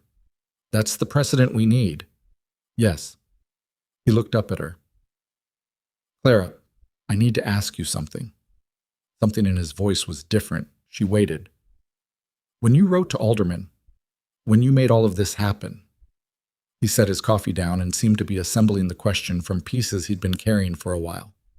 Why? You didn't have to. You could have. This isn't your fight, technically. This ranch, the water, Kettle. You've been here 3 months. Clara looked at him. It was a real question, asked plainly, and it deserved a real answer. I've spent most of my life in other people's houses, she said, being someone's inconvenience. My uncle's problem to solve. My cousin's extra person at the table. She chose the words carefully, not because she was trying to manage him, but because she was trying to say it accurately. When I got here, I didn't know what this was going to be. I still don't know entirely, but it's mine too, whatever it is. And if something is mine, I don't leave it to fail when I can see a way to help it. Nathaniel held her gaze. He did that thing she'd come to know, the full, steady attention that meant he was taking something in rather than just hearing it. I should have told you about Abigail before you came, he said. The turn surprised her. Yes. I didn't know how. He stopped, started again. When the arrangement was proposed, I wasn't thinking about what it would mean for the person arriving. I was thinking about the ranch, about practicality. A pause. That was wrong. It was, Clara agreed. But I'm here now. You are. Something moved across his face, careful and considered. I'm glad you are. She looked at her hands on the table. They were not the hands she'd arrived with. 3 months of cold and rough work had changed them, cracked the knuckles, roughened the skin. She thought about Donna Phelps in the general store and Margaret Hollis with her tight smile, and about the 18-year-old girl who had arrived on a hired wagon believing she was being disposed of. So am I, she said. Most days. He almost smiled. The almost was real. Hester noticed the shift before anyone else named it, because Hester noticed everything and named most of it in her own time and on her own terms. She said nothing directly. It wasn't her way. But one morning in early February, she set an extra cup on the table at breakfast without being asked, for the 2nd week running, at the place where Nathaniel now consistently sat rather than the end where he'd eaten alone for 4 years, and the arrangement of those cups was its own kind of commentary. Clara noticed and said nothing. Hester noticed that she'd noticed and went back to the stove. The change was not dramatic. It didn't announce itself. It was more like the creek after a thaw. The same water, same bed, but moving differently, finding new channels. Nathaniel had started telling her things at the end of the day. What the cattle count showed, what Rodrigo thought about the South Pasture's condition, what Walt had said about the calving timeline. Not because she needed to know, she was tracking most of it already, but because he had apparently decided she was someone to talk to, which was different from deciding she was someone useful to have around. She started telling him things too, smaller things. The way the gray mare had finally stopped spooking at the supply cabin door after Clara spent 3 mornings standing next to it with her until the horse accepted that it was not a threat. A letter from her cousin Eleanor, Ruth and Harlan's youngest. That was the first contact from that household since Clara left. Tentative and a little awkward, as if Eleanor wasn't entirely sure she was allowed to reach out. The fact that the cold had been easing fractionally for the past week, barely enough to measure, but Clara had been measuring. Eleanor writes that Harlan is in poor health, Clara said one evening. She had not meant to bring it up. It came out while they were sitting with the accounts, not because it was related to the accounts, but because she'd been carrying it since the letter arrived that morning and it had grown heavier. Nathaniel looked up. Does she ask anything of you? No, she just says it. I think she thought I should know. Clara turned the page of the ledger without looking at it. I don't know what I feel about that. He waited. He wasn't cruel, she said. He was just indifferent, which is its own kind of thing. She paused. He looked at me and saw a problem, and he solved the problem, and to his mind that was more than some men would have done. Is it? She considered it honestly. I don't know. Maybe. She looked at the ledger. I wrote back to Eleanor, told her I was well, that the ranch was good. She glanced up. I told her I'd found useful work. Nathaniel held her gaze for a moment. Is that what you told her? It's true. It is. He looked back at the accounts. You could have said more than that. She could have. She hadn't, because the language for what this was had not fully assembled itself yet, and she didn't believe in using approximate words for things that mattered. Kettle's next move came in the 3rd week of February, and it was not what Clara had predicted, which bothered her in retrospect because she should have seen it. It didn't come at the ranch. It came at the bank. The Cordon Valley Savings and Trust was the only financial institution within 40 miles, run by a man named Preston Galt, who had the smooth, watchful manner of someone who had learned that information was worth more than money in a small territory. Nathaniel had held a line of credit there for 7 years, used for seasonal operating expenses and repaid reliably at the end of each productive season. It was standard practice for ranches of their size. Galt called in the line, not the whole line, just enough of it, and with enough notice required that it would create a cash flow problem precisely at the moment when spring operating expenses were coming due. The letter was polite and used language about portfolio rebalancing and changing risk assessments, and it arrived on a Thursday morning, and Nathaniel read it at the kitchen table with an expression that Clara recognized as the one he used when something had hit him harder than he was going to let show. She read the letter after him. She set it down. Galt and Kettle, she said. Galt and Kettle, Nathaniel confirmed. Galt's been doing Kettle's financial work for 6 years. I should have anticipated this. So should I. She said it plainly because it was true. She had been thinking about legal angles and documentation and had not been thinking about the financial lever, which was an oversight, and she was going to be angry with herself about it for exactly as long as it took to figure out the solution. How much time do we have? 60 days before the first repayment demand. And the spring calves. First sales won't come until May at the earliest. We're short by... He did the calculation in his head. She'd noticed he did that quickly and accurately without needing paper. About $400 if we have to cover the line and the spring expenses. $400 in 1877 Wyoming was not a number you produced from nowhere. Clara thought about it with the particular focus she brought to problems that had a shape and needed to be turned until the workable side faced up. Alderman, she said. What about him? He mentioned in his first letter that the Alderman family was compensated partially for the land loss. Not fully. Kettle's legal maneuvering reduced the settlement, but partially. He's a lawyer in good standing in Denver. He's been working our case pro bono because of the Kettle connection, and he may know investors or land interests in Colorado who would take a short-term note against the cattle for spring.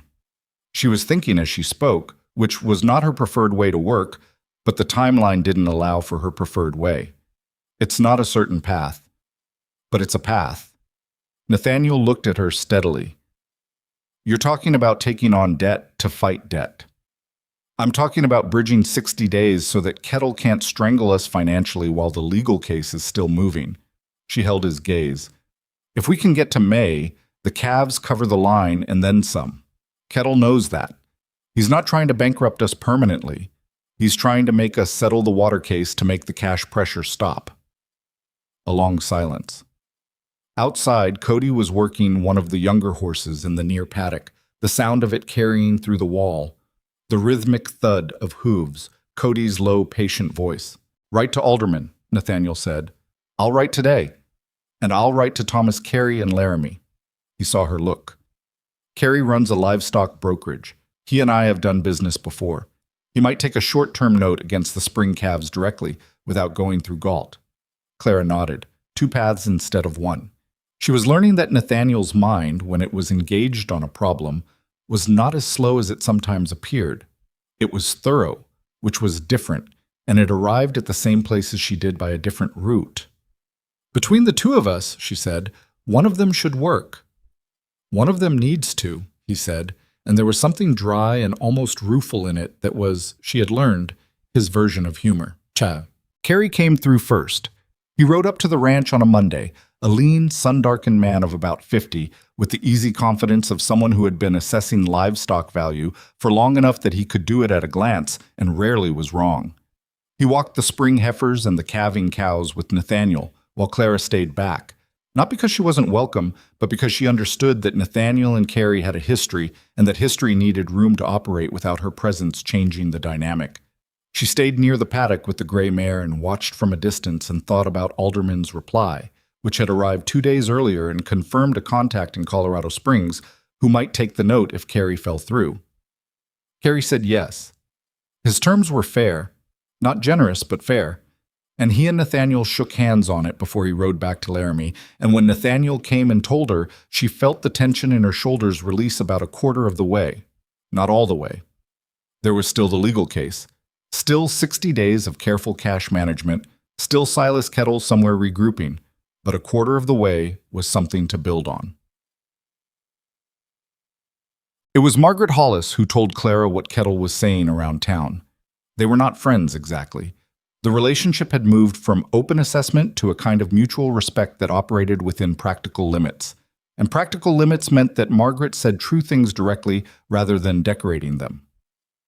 She came into the general store one afternoon in late February when Clara was there for supplies, and she pulled Clara to the far end of the bolt fabric display with the no-nonsense purposefulness of someone delivering information they've decided the other person needs to have. Kettle is telling people the water case is going to fail, Margaret said, keeping her voice low. He's saying the filing is procedurally weak and that Ellsworth will dismiss it before it goes anywhere.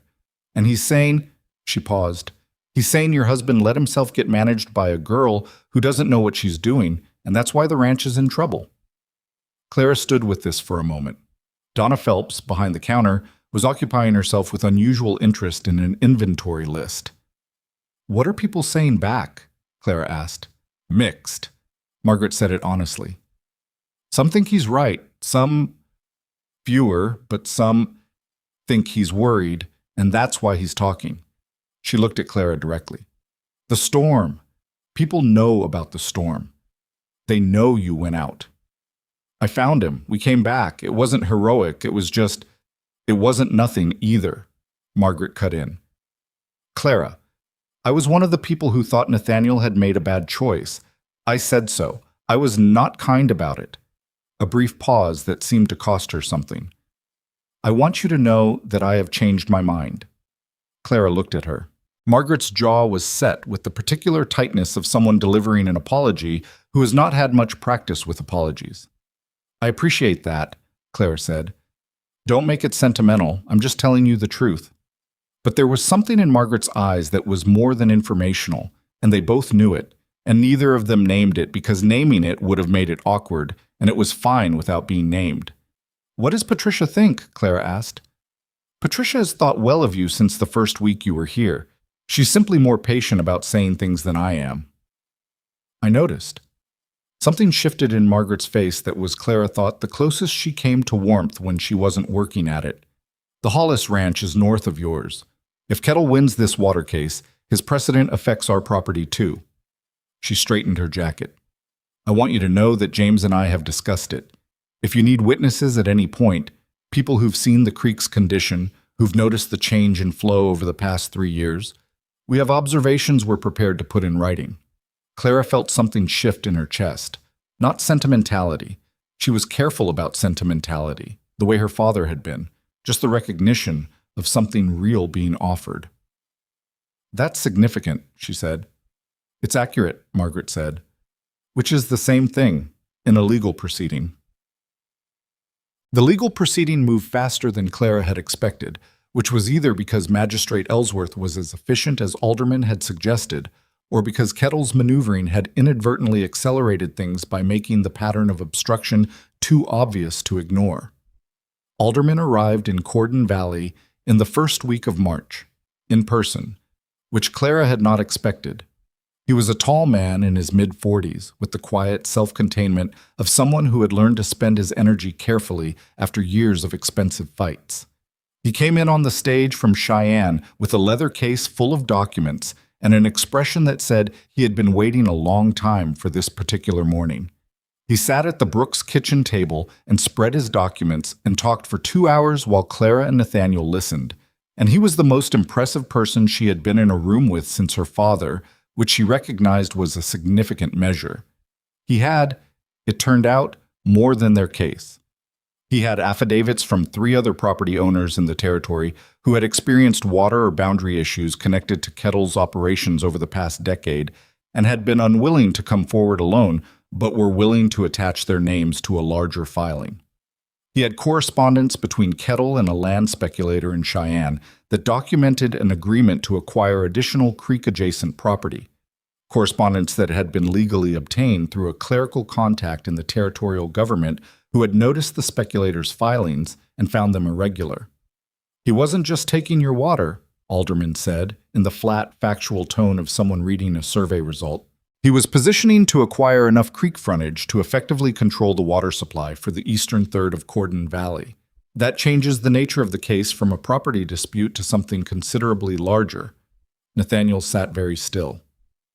"How considerably?" Federal water rights violations in organized territories carry penalties that include mandatory restoration, meaning the dam comes down, the diversion channel is modified, and he funds the restoration, not you. And the speculative land agreement becomes evidence of bad faith, which affects the overall penalty assessment. Alderman folded his hands on the table. Kettle thought he was facing a small rancher with a 3-year-old water complaint and limited legal resources. He was not accounting for Mrs. Brooks. The last sentence landed in the kitchen with a weight that nobody immediately addressed. Nathaniel looked at Clara. She looked at Alderman's documents. "When does Ellsworth rule?" she asked. "He's asked for a hearing in Cheyenne in 3 weeks. He'll want both parties present. Kettle will have counsel. He always does. But counsel cannot change what Pratt's survey establishes, and they cannot explain away the correspondence." "And Henley?" Nathaniel asked. "Locally, Ellsworth outranks Henley by 2 levels. Henley is irrelevant to this proceeding." Alderman said it without satisfaction, just accuracy. Clara looked at Nathaniel. He was looking at the documents, and she could see the calculation running behind his eyes. The same kind of recalibration she'd seen in the South pasture when she'd brought him Alderman's first letter. The adjustment of a man who has been holding a diminished estimate of something and is being asked to revise it upward. "We'll be at the hearing," Clara said. Oh, they took the stage to Cheyenne on a Wednesday, which meant 2 days of travel and 1 night at a way station that was drafty and smelled of old coffee and animals. And Nathaniel slept in the men's area, and Clara slept badly in a shared room with 2 other women travelers, one of whom snored with impressive dedication. She lay awake in the dark and went through the case in her mind, the way she'd been doing for weeks. The survey numbers, the 1859 agreement, the correspondence Alderman had obtained, the affidavits from the 3 additional property owners, the Hollis statement that Margaret had delivered in writing with a firmness that brooked no objection. She turned it the way you turn a piece of machinery, looking for the weakness, the point where it might fail. She found the places where she was uncertain and made herself stay with the uncertainty rather than papering over it, because uncertainty you've named is less dangerous than uncertainty you haven't. In the morning, Nathaniel found her at the way station's rough table with coffee and the face of someone who had not slept well but had used the time. "You've been going over it," he said. Not a question. "The affidavits are the weakest point," she said. "People who were afraid to file their own complaints. Kettle's counsel will argue they're opportunists writing our case for their own purposes." "And Alderman knows that?" "Yes. He'll address it. But I want to be ready in case the argument lands and we need to pivot to the survey and the correspondence as the primary foundation." She drank her coffee. "The correspondence is solid. That's the center of it." Nathaniel sat across from her with his own coffee. His arm was fully healed. The shoulder had resolved cleanly, which Hester had attributed to Clara's setting it quickly, and Cody had attributed to Nathaniel being too stubborn to heal slowly. "You know," he said, "you've done this before." She looked up. "Done what?" "This. Taken something complicated apart and rebuilt it in an order that holds together." He said it looking at his coffee, not at her. "I've been watching you do it for 4 months. With the ledger, with the supply records, with the legal case. You think in systems." Clara considered this. "My father said I had an orderly mind. He said it like it was unusual in a girl." "It's unusual in anyone." He looked up then. "Your father sounds like he was a man who noticed what was in front of him." He was. She felt the tightness that came with thinking about him, the mix of grief and gratitude that didn't simplify with time. He would have liked the ranch. Would he have liked me? The question surprised her. It surprised him too, she thought. She could see it in the slight change in his expression, as if the question had come out before he'd reviewed it. She thought about her father honestly, his careful attention, his preference for plainness over performance, his willingness to wait for understanding rather than forcing it. "Yes," she said. "He would have thought you were slow to talk, but worth the wait." The corner of Nathaniel's mouth moved, a real movement this time, not the almost. Something small and unguarded that she hadn't seen on his face before and that she found, unexpectedly, she wanted to see again. The hearing in Cheyenne lasted 1 full day. Magistrate Ellsworth was exactly as Alderman had described, a careful man who did not waste time, which meant he also did not allow anyone else to waste his. He had read the filings thoroughly. His questions were precise and occasionally uncomfortable in the way that precise questions are when they're aimed at the part of an argument that's doing the most work. Kettle's counsel was a man named Hargrove from Cheyenne, polished and expensive, who argued with the confidence of someone who had won similar cases before and was not taking this one as seriously as he should have been. He challenged the affidavits, as Clara had predicted. He raised procedural objections to 2 of Alderman's exhibits that Ellsworth overruled with minimal comment. When Hargrove argued that the secondary dam was a standard agricultural structure within Kettle's property rights, Ellsworth looked at Pratt's survey diagram for a moment and said, "Mr. Hargrove, the structure your client built redirects approximately 38% of the creek's flow before it reaches land that holds a documented prior appropriation right dating to 1859. I'd like you to explain to me, using the specific language of territorial water law, how that is standard." Hargrove began to explain. Ellsworth let him explain for 4 minutes and then said, "That will do." It was, Clara thought, the most efficient 4 words she had heard in a legal context. The ruling came 2 days later, delivered in writing to Alderman's contact in Cheyenne. Ellsworth found in the Brooks' favor on the primary water rights claim. He ordered the removal of the secondary dam within 90 days and the modification of the diversion channel to restore flow to the levels established in the 1859 agreement. He referred the correspondence regarding the speculative land acquisition to territorial authorities for separate review of potential fraudulent business practices. He did not order compensation. That part, Alderman explained, would require a separate civil proceeding and was optional to pursue. Clara and Nathaniel talked about it on the stage back to Corden Valley and agreed, without much debate, to let it rest. The water was what mattered. The water was coming back. Alderman shook Nathaniel's hand and then turned to Clara and shook hers with the same seriousness and said, "Your father would have handled this the same way. The letters you wrote were the letters of someone who thinks clearly under pressure." He paused. "I hope you know that." She looked at him. "I'm starting to," she said. They arrived back in Corden Valley on a Saturday afternoon, and the news had preceded them, as news does in small places where the telegraph moves faster than any stage. Cody had heard from the postwriter. The postwriter had heard from his contact in Cheyenne. By the time the Brooks stage rolled down the main street, there were people who had come to the front of the general store and the livery and the saloon, not in any organized way, just people who happened to be there. Donna Phelps was on the boardwalk in front of the general store. She looked at Clara as the stage passed, and she gave a short, definitive nod. Clara nodded back. Hester had supper ready when they arrived at the ranch, and the hands ate together in the kitchen rather than the bunkhouse, which was unusual enough that it was clearly intentional. Nobody made a speech. It wasn't that kind of gathering. Rodrigo said, in his careful English, "The creek will come back," and that was the closest anyone came to marking the occasion, and it was enough. After supper, when the hands had gone and Hester had disappeared with her characteristic efficiency, Nathaniel and Clara sat at the kitchen table in the way they'd been sitting for months. The ledger nearby, the lamp between them, the sound of the ranch settling into nighttime outside. 4 months, Nathaniel said. She looked up. "You've been here 4 months," he said. "When I think about what this place looked like 4 months ago..." He stopped. He was not a man who finished sentences like that easily. "I'm saying it's different." "Things are different," she agreed. "You're different." He said it looking at the table, in the careful way he said things that mattered. "From what I expected." "What did you expect?" "I don't know. Someone manageable." He looked up then. "I didn't expect someone who would outthink a water rights lawyer and ride into a blizzard and tell Silas Kettle to his face that his scheme was already on file with the land office." Clara looked at him. "I didn't expect to do those things either. I expected to find a way to be useful, survive the winter." She paused. "Not be a burden." He frowned. "Is that how you thought about it?" "That's how I thought about everything, before here, whether I was a burden or not." The frown didn't leave his face, but it changed quality.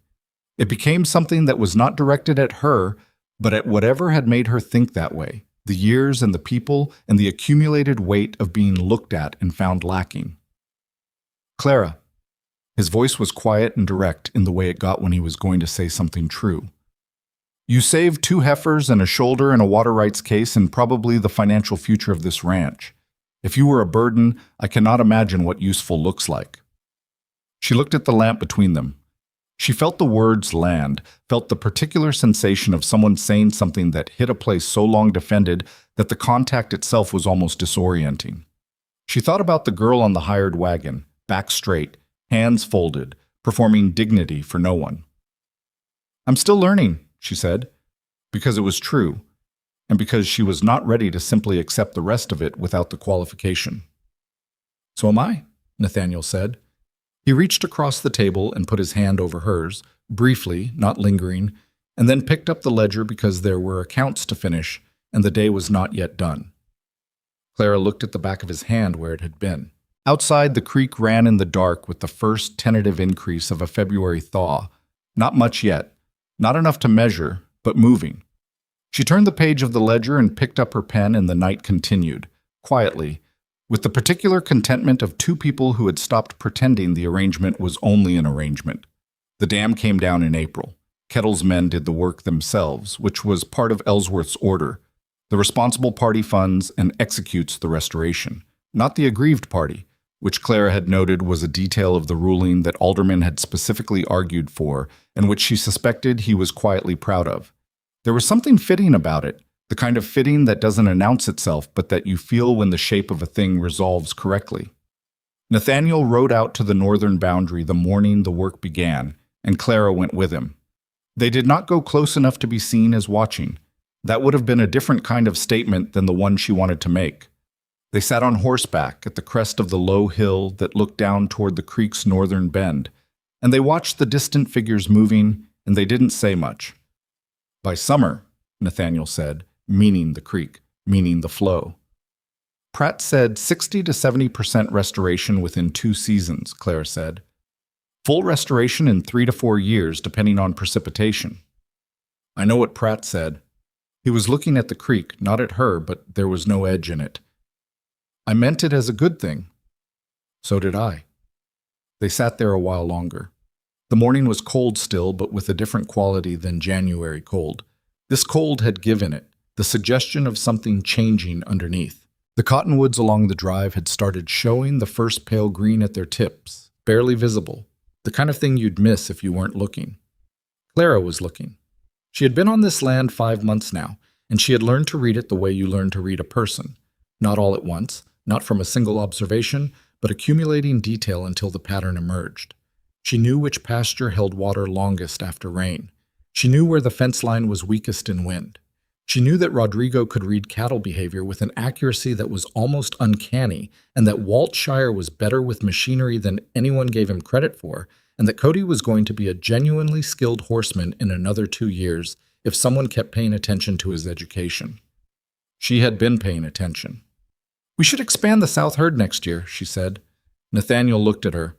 The carry note will be settled by June. The calves are coming in above projection. Rodrigo says we're tracking closer to 115 rather than the 100 Cody counted in February. If we reinvest the surplus rather than banking it, and if the creek restoration holds on schedule, the South pasture can carry another 50 head by next spring without straining the water supply.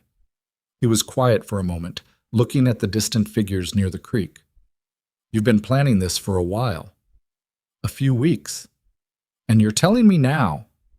I'm telling you when the dam is coming down, Clara said, because that's when the numbers change. He turned to look at her fully, and there was something in his face that she had been learning to read the same way she'd been learning to read the land, carefully, without forcing interpretation. What she saw there was not simple. It had the complexity of someone who had expected less than he was getting and was still adjusting to the difference.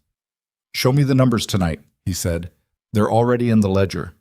He made a sound that was, she'd come to understand, his version of a laugh when a laugh was too large for the moment. They turned the horses back toward the ranch. The spring calves came in through April and into early May with the exhausting, relentless energy of new life that doesn't consult anyone's schedule. Clara had not been present for a calving season before, and she discovered that nothing in her father's papers had adequately conveyed what it actually involved. The hours, the cold, the specific anxiety of watching an animal in distress and trying to determine whether it needed intervention or just time. The relief when things went right, and the grief, smaller but real, when they didn't. They lost 4 calves. One to a difficult birth that Rodrigo worked on for 2 hours before acknowledging it was not going to turn. One to a fever that moved too fast. 2 to a storm in the second week of April that came without sufficient warning and caught a pair of first-time mothers in the lower pasture before anyone could move them. Nathaniel took each loss with the contained, forward-looking pragmatism of someone who had learned that grief over livestock had to be real but brief because the living ones needed attention and they didn't wait. Clara tried to follow that discipline and found it harder than she expected, which surprised her. She had not anticipated caring so specifically. You're taking the 4 harder than I am, Nathaniel said one evening, not critically, just observing. I know. She was at the kitchen table, not looking at the ledger for once, just sitting. I keep thinking about the 2 in the lower pasture. If I'd looked at the sky earlier that day, the storm moved in 3 hours faster than it should have. Rodrigo has been doing this for 8 years and he didn't see it either. I know that too. But it doesn't help. Not much. She looked at the table. I'm not used to caring about things I can't protect. He sat down across from her, which he did now without it being an occasion. Just a man sitting down at a kitchen table in his own house. You get used to it, he said. Not to the losses. You don't get used to those. But to caring anyway. Knowing you're going to care and doing the work regardless. Clara looked at him. He said things like this occasionally, plain and direct and with the weight of someone who had arrived at them the hard way. And she had stopped being surprised by them, but had not stopped appreciating them. "Is that what you did?" she said. "After Abigail." He held her gaze. It was the first time she had said Abigail's name directly to him since that night in the equipment shed, and she had chosen it deliberately, not to cause pain, but because she thought the question was real, and that real questions deserved real names. "I didn't do it well at first," he said. "The first year I wasn't much good for anything. The ranch ran on Hester and Walt and Rodrigo, mostly." A pause. "The second year I came back to it. Not because I'd stopped caring, just because stopping the work didn't seem to serve anything." "And the arrangement," Clara said carefully, "bringing me here, was practical," he said. "I told myself that the ranch needed it, needed someone, that it was a practical matter." He looked at his hands on the table. "I didn't let myself think much beyond that." "And now?" He was quiet for a moment, in the way he was quiet when he was assembling something truthful rather than just locating something convenient. "Now I think I was wrong to call it only practical," he said. "Then, and I should tell you that directly, because you deserve a plain answer, and I've been giving you incomplete ones." Clara felt the kitchen settle around them, the lamp between them, and the sound of the ranch and the darkness outside pressed against the windows. "You don't have to," she started. "I want to." He looked up. "You came here expecting to be treated like a transaction. And I did treat you like one, at the beginning, which was—" He made a short, not quite satisfied sound. "Not something I'm going to justify. I'm telling you I know it." "Nathaniel?" "I'm not finished." She waited. "I have not said enough to you," he said, "about what you are to this place and what you are to me.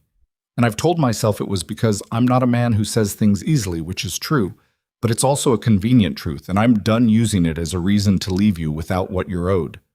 He held her gaze steadily. "You are the most capable person I have been in a room with since my father.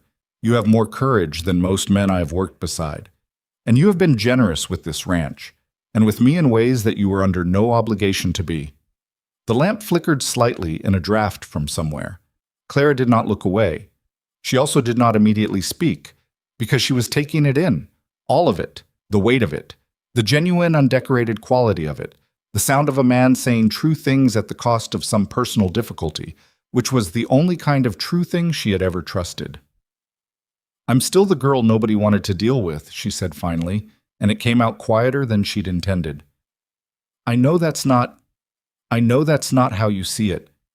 But that's the thing I keep coming back to. My uncle putting me on a wagon, Donna Phelps in the store, the women who came with the cake and wanted to assess whether I was adequate." She stopped. "I have spent a long time being assessed and found wanting." "I know," he said, "and I know that what I've done here is real. I know it. The water case and the storm and the calves and the ledger and all of it. I know that's real." She pressed her hands flat on the table. "I just didn't expect to still feel like I was waiting for someone to point out where I'd gotten it wrong." "Nobody's going to do that," he said. "Not here." "I know that too." She looked at her hands. "Knowing a thing and trusting it are different timelines." "Yes." He said it with the precision of someone who had spent 4 years learning exactly that distinction. "They are." They sat together in the kitchen for a while after that, not talking much, and it was the most honest silence Clara had experienced in this room since she'd arrived. Not comfortable silence. Comfort was not quite the right word. Honest silence.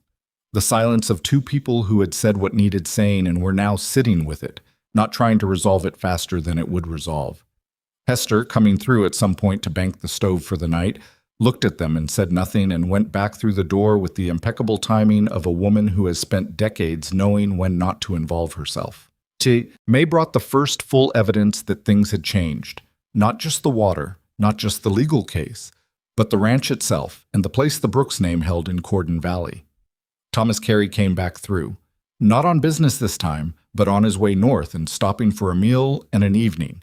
And he spent most of it talking with Nathaniel about the cattle market and the spring prices and periodically asking Clara questions about the South Herd expansion plan that she answered directly, without looking at Nathaniel first to see if it was all right to answer. It wasn't a conscious choice. It was just what she did now, Carrie noticed. She caught him noticing, and he gave her a look of brief, uncomplicated respect that was different from the look she'd gotten in the beginning. Different from assessment, from curiosity, from the patronizing kindness of people deciding to be generous. This was the look of someone recognizing a peer. She stored it without making a thing of it. The week after Carrie left, James Hollis came by the ranch, Margaret's husband, a weathered and careful man who spoke even less than Nathaniel, but was apparently capable of significant action without preamble, and asked if the Brooks Ranch would be interested in a shared grazing agreement on the high pasture that abutted both properties on the western slope. The pasture was better used jointly than separately, and the arrangement would benefit both operations. He said it plainly, looking at both of them, not only at Nathaniel. "Claire's looked at those figures more recently than I have," Nathaniel said. "What do you think?" She thought about the western slope, the water access, the logistics. "It's a good arrangement," she said. "I'd want to formalize it. A written agreement that specifies the rotation schedule and the headcount limits, so there's no ambiguity later." Hollis nodded once. "Fair. I can draft the terms if you'd like to review them." "Appreciate that," he said.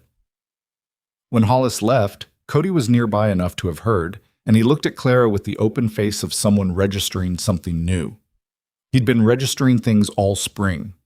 She'd watched it happen, the recalibration of a young man who had arrived on this ranch with a complete picture of how things worked, and was now quietly revising it, detail by detail, without making a production of the revision.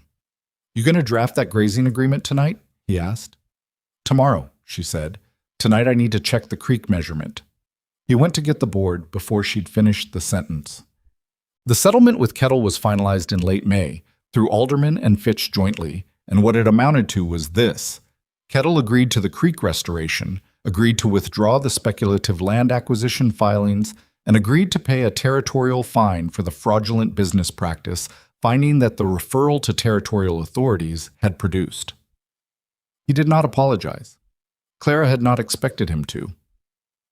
What she had not expected was a letter arriving in early June from a property owner named Ruth Danner, Two Valleys East, who had heard about the water rights case and wanted to know if the alderman who had handled it was the same George Alderman formerly of Denver, because she had a boundary dispute with a neighboring operation that had been going on for 2 years, and she hadn't known who to contact. Clara wrote back and gave her alderman's address, and explained, briefly and clearly, what the process of building a documented case looked like and what the important elements were. She wrote it the way her father had taught her to write anything important. Facts first, context second, questions last, and she sent it without much deliberation. Alderman wrote to her a week later, having received a letter from Ruth Danner that apparently quoted Clara's advice at length. "You have a talent for making complex legal situations accessible," he wrote. "I have been asked by 2 other clients this spring whether I know a property consultant in Wyoming territory. I have been mentioning your name. I hope that is acceptable." She showed Nathaniel the letter at supper. He read it. He set it down. He looked at her. "Is it?" he asked. "Acceptable." "I don't know," she said honestly. "I don't know what it would mean practically. Practically, it would mean people coming to you with problems. Correspondence, maybe travel, occasionally." He said it evenly, laying it out the way she laid things out, without editing. "It would mean you had a thing that was yours, separate from the ranch work." She looked at the letter. "Would that be... is that... Clara?" His voice was patient in the specific way it got when she was circling something she already knew. "You can ask the question directly." She looked at him. "Would you mind?" He shook his head once, immediate and certain. "I'd mind if you didn't," he said. She looked back at the letter, at Alderman's careful handwriting, at the words "your name" on the page. She thought about what it meant to have a name that stood for something, rather than a name that was simply attached to a problem someone else was solving. "I'll write to him tomorrow," she said. Summer on the ranch was different from winter in all the ways that mattered. The work was harder in its physical demands, longer days, hotter, the weight of the season pressing down on everything. But it had an energy that winter didn't, a forward motion that you could feel in the land itself. The grass came in thick in the south pasture and thicker than anyone expected in the west, and the creek ran at levels Nathaniel said he hadn't seen in 3 years. Not full restoration, but close enough that the cattle were not competing for water the way they had been. Clara's hands had finished changing into the hands she would apparently have from now on. She'd stopped noticing them. Hester taught her to make preserves in July, standing in the kitchen with the windows open and the heat already bad enough without the stove. And the lesson was delivered with Hester's characteristic economy. No unnecessary words, just the technique, the timing, the specific sounds and smells that told you when something was right. Clara wrote none of it down because she'd learned that some things went in differently when you just did them, and the preserves came out well, and she made a private note that her father's approach to education had been mostly right, but occasionally too text-dependent. She wrote 4 property consultation letters in July and 5 in August, none of them large matters, 2 of them things she could resolve with a single well-aimed letter to the right territorial office.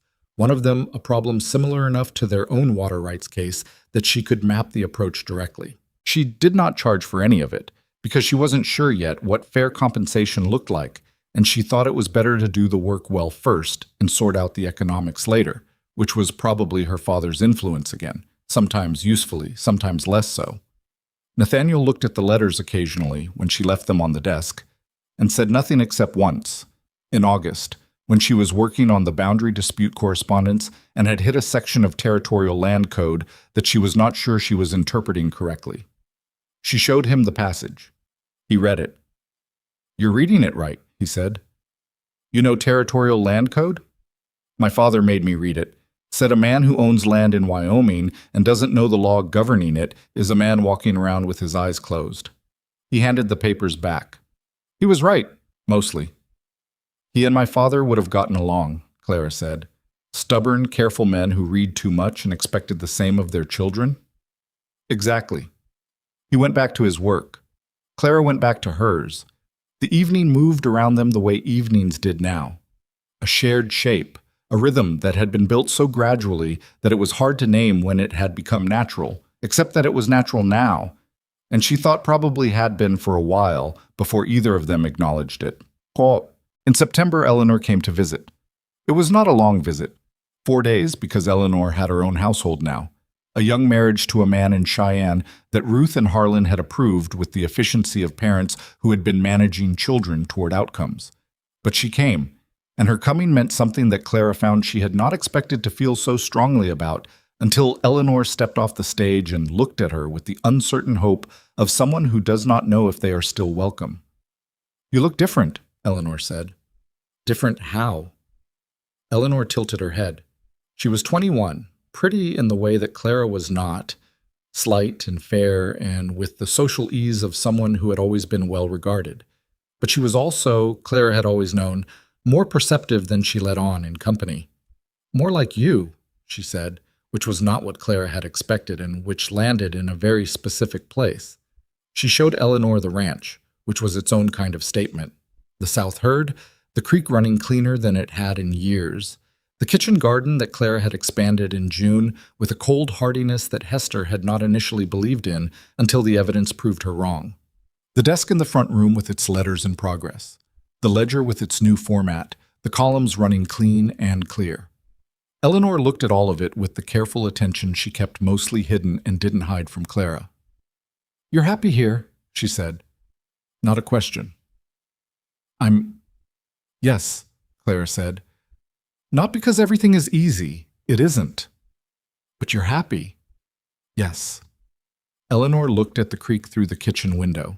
They were having coffee, Hester having taken herself to the garden with the pointed absence of someone ensuring privacy.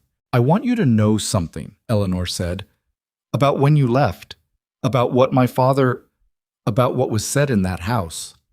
"You don't have to." "I want to." Eleanor set her cup down with a deliberateness that was very unlike her usual manner, which was light and glancing. "I didn't argue when he arranged it. I was 17 and I didn't argue, and I've thought about that since." She looked at Clara directly. "I should have. You were my cousin and I should have said something, and I didn't."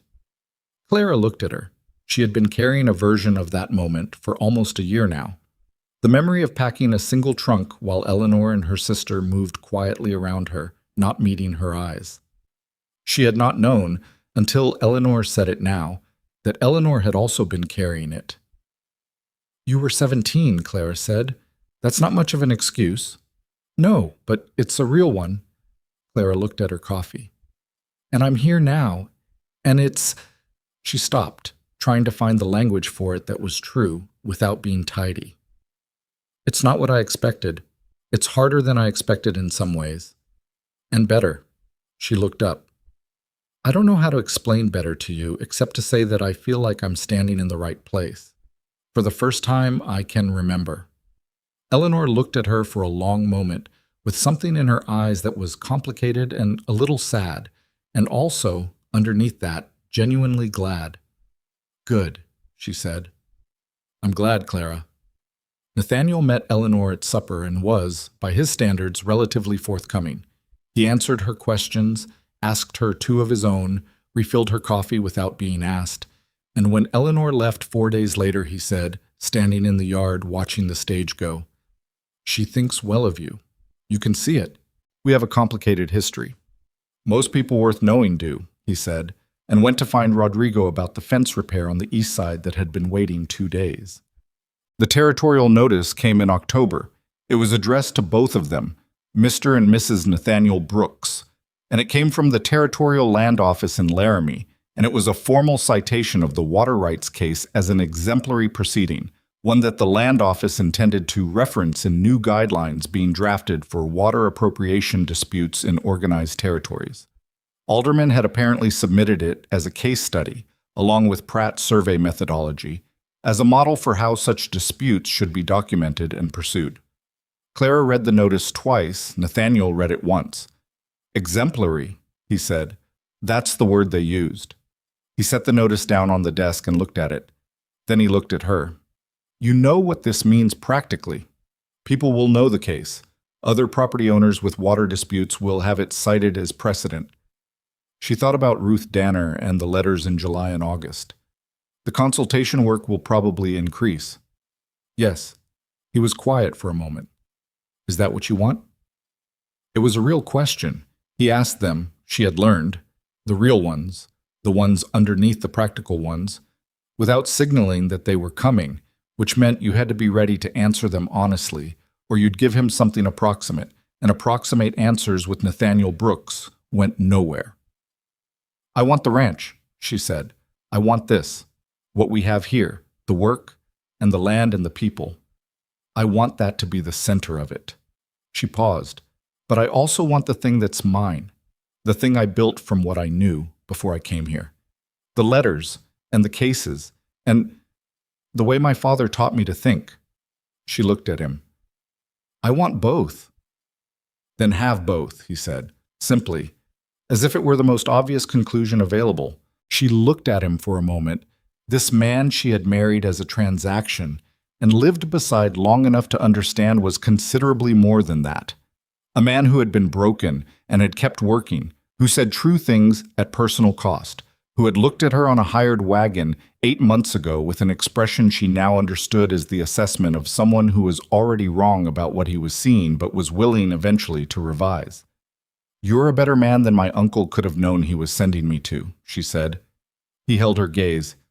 "And you're more than anyone could have known they were sending me." The October light was flat and gold and long through the front room windows, and outside the cottonwoods along the drive had turned yellow and amber, the leaves moving in the slow, deliberate way of something that knows it's almost done and is not rushing. What Clara understood, by the time the first snow came again, the anniversary snow, the one that covered the same ground she'd arrived on a year before, was this. A place does not belong to you because you were born into it or assigned to it, or because the paperwork says your name is attached to it. A place belongs to you because you have learned it, worked it, fought for it, failed at things in it, gotten up from those failures and tried again. Because you have been cold in it and frightened in it and more capable in it than you thought you were. And because the shape of your days has become inseparable from its shape. She had not been sent west because anyone believed in her. She had been sent west because she was inconvenient, and the people who found her inconvenient had solved their problem with the blunt instrument of an arranged marriage to a man they knew nothing about, in a place they would never visit. She had known that. She had known it sitting in the wagon with her back straight and her hands folded and her father's voice in her head saying, "A lady holds herself with dignity even when she has none left." And she had known it every time Donna Phelps looked at her and found her wanting, and every time she walked into a room and watched people calculate whether she was adequate for the setting. What she had not known, could not have known, sitting on that wagon, was that the blunt instrument would turn out to be a life. Not the life anyone had imagined for her, including herself. A life she had built piece by piece from what she brought with her and what she found when she got there. The water rights law she'd read in her father's papers, the surveyor he'd known in Laramie, the medical reference she'd reviewed by lamplight while a storm kept her from sleeping, the careful, patient willingness to look at a problem until the workable side faced up. None of it had been graceful. She had been frightened and wrong, and occasionally humiliated and more tired than she'd known a person could be and still function. She had cried twice in the supply cabin where no one would see her, not from despair but from the specific exhaustion of caring about something this much for this long. She had made mistakes in the ledger that cost time to correct, misjudged a fence repair that had to be redone, written a letter to aldermen once that she'd had to follow with a correction. She was not a story of transformation. She was a person who had been capable all along and had finally been given enough space and enough difficulty to find out exactly what that meant. And the man who had given her that space, who had said all right when she asked to set up a cleaner ledger format, and write to him when she suggested the surveyor, and have both when she said she wanted the ranch and a thing of her own, had done so not because he understood from the beginning what she was, but because he was the kind of man who paid attention, and paying attention had taught him. That was, she thought, its own kind of love story, not the kind that announces itself, the kind that builds from attention and honesty and the willingness to keep revising your understanding of another person as the evidence comes in. The snow fell on the first anniversary of her arrival, and Clara stood on the porch in the early morning and watched it come down on the cottonwoods and the drive and the north fence line and the creek, which was running clear and good and would run clearer still in the spring. And she felt the particular weight of a person who has stopped waiting to be told she belongs somewhere. Nathaniel came out and stood beside her with 2 cups of coffee and handed her one without asking. They stood there in the early morning of the first snow, watching the ranch go white around them, and the valley was quiet in the way valleys are quiet under new snow. Not empty, just held. Everything still there, just covered for a season, patient. "Same time last year," Nathaniel said. "You're not going to get sentimental on me," she said. "No," he agreed. "I'm going to say that this time last year I was standing in this same spot watching a hired wagon come up the drive and thinking I'd made a practical decision and hoping it wouldn't be a disaster." "And?" He looked at her. The morning light was flat and white, and it made his face very clear, without shadow, without the careful guard he'd worn for the first months. And it was the best thing I ever did without understanding what I was doing. Clara looked at him for a moment.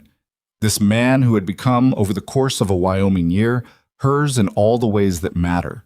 Not because anyone had planned it that way, but because they had paid attention to each other in the dark of a hard winter and found something worth keeping.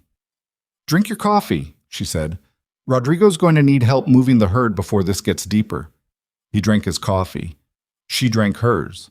The snow kept falling, soft and even, covering the ground they had fought for and earned and intended to keep, and the creek ran underneath it all, patient and clear, finding its way home.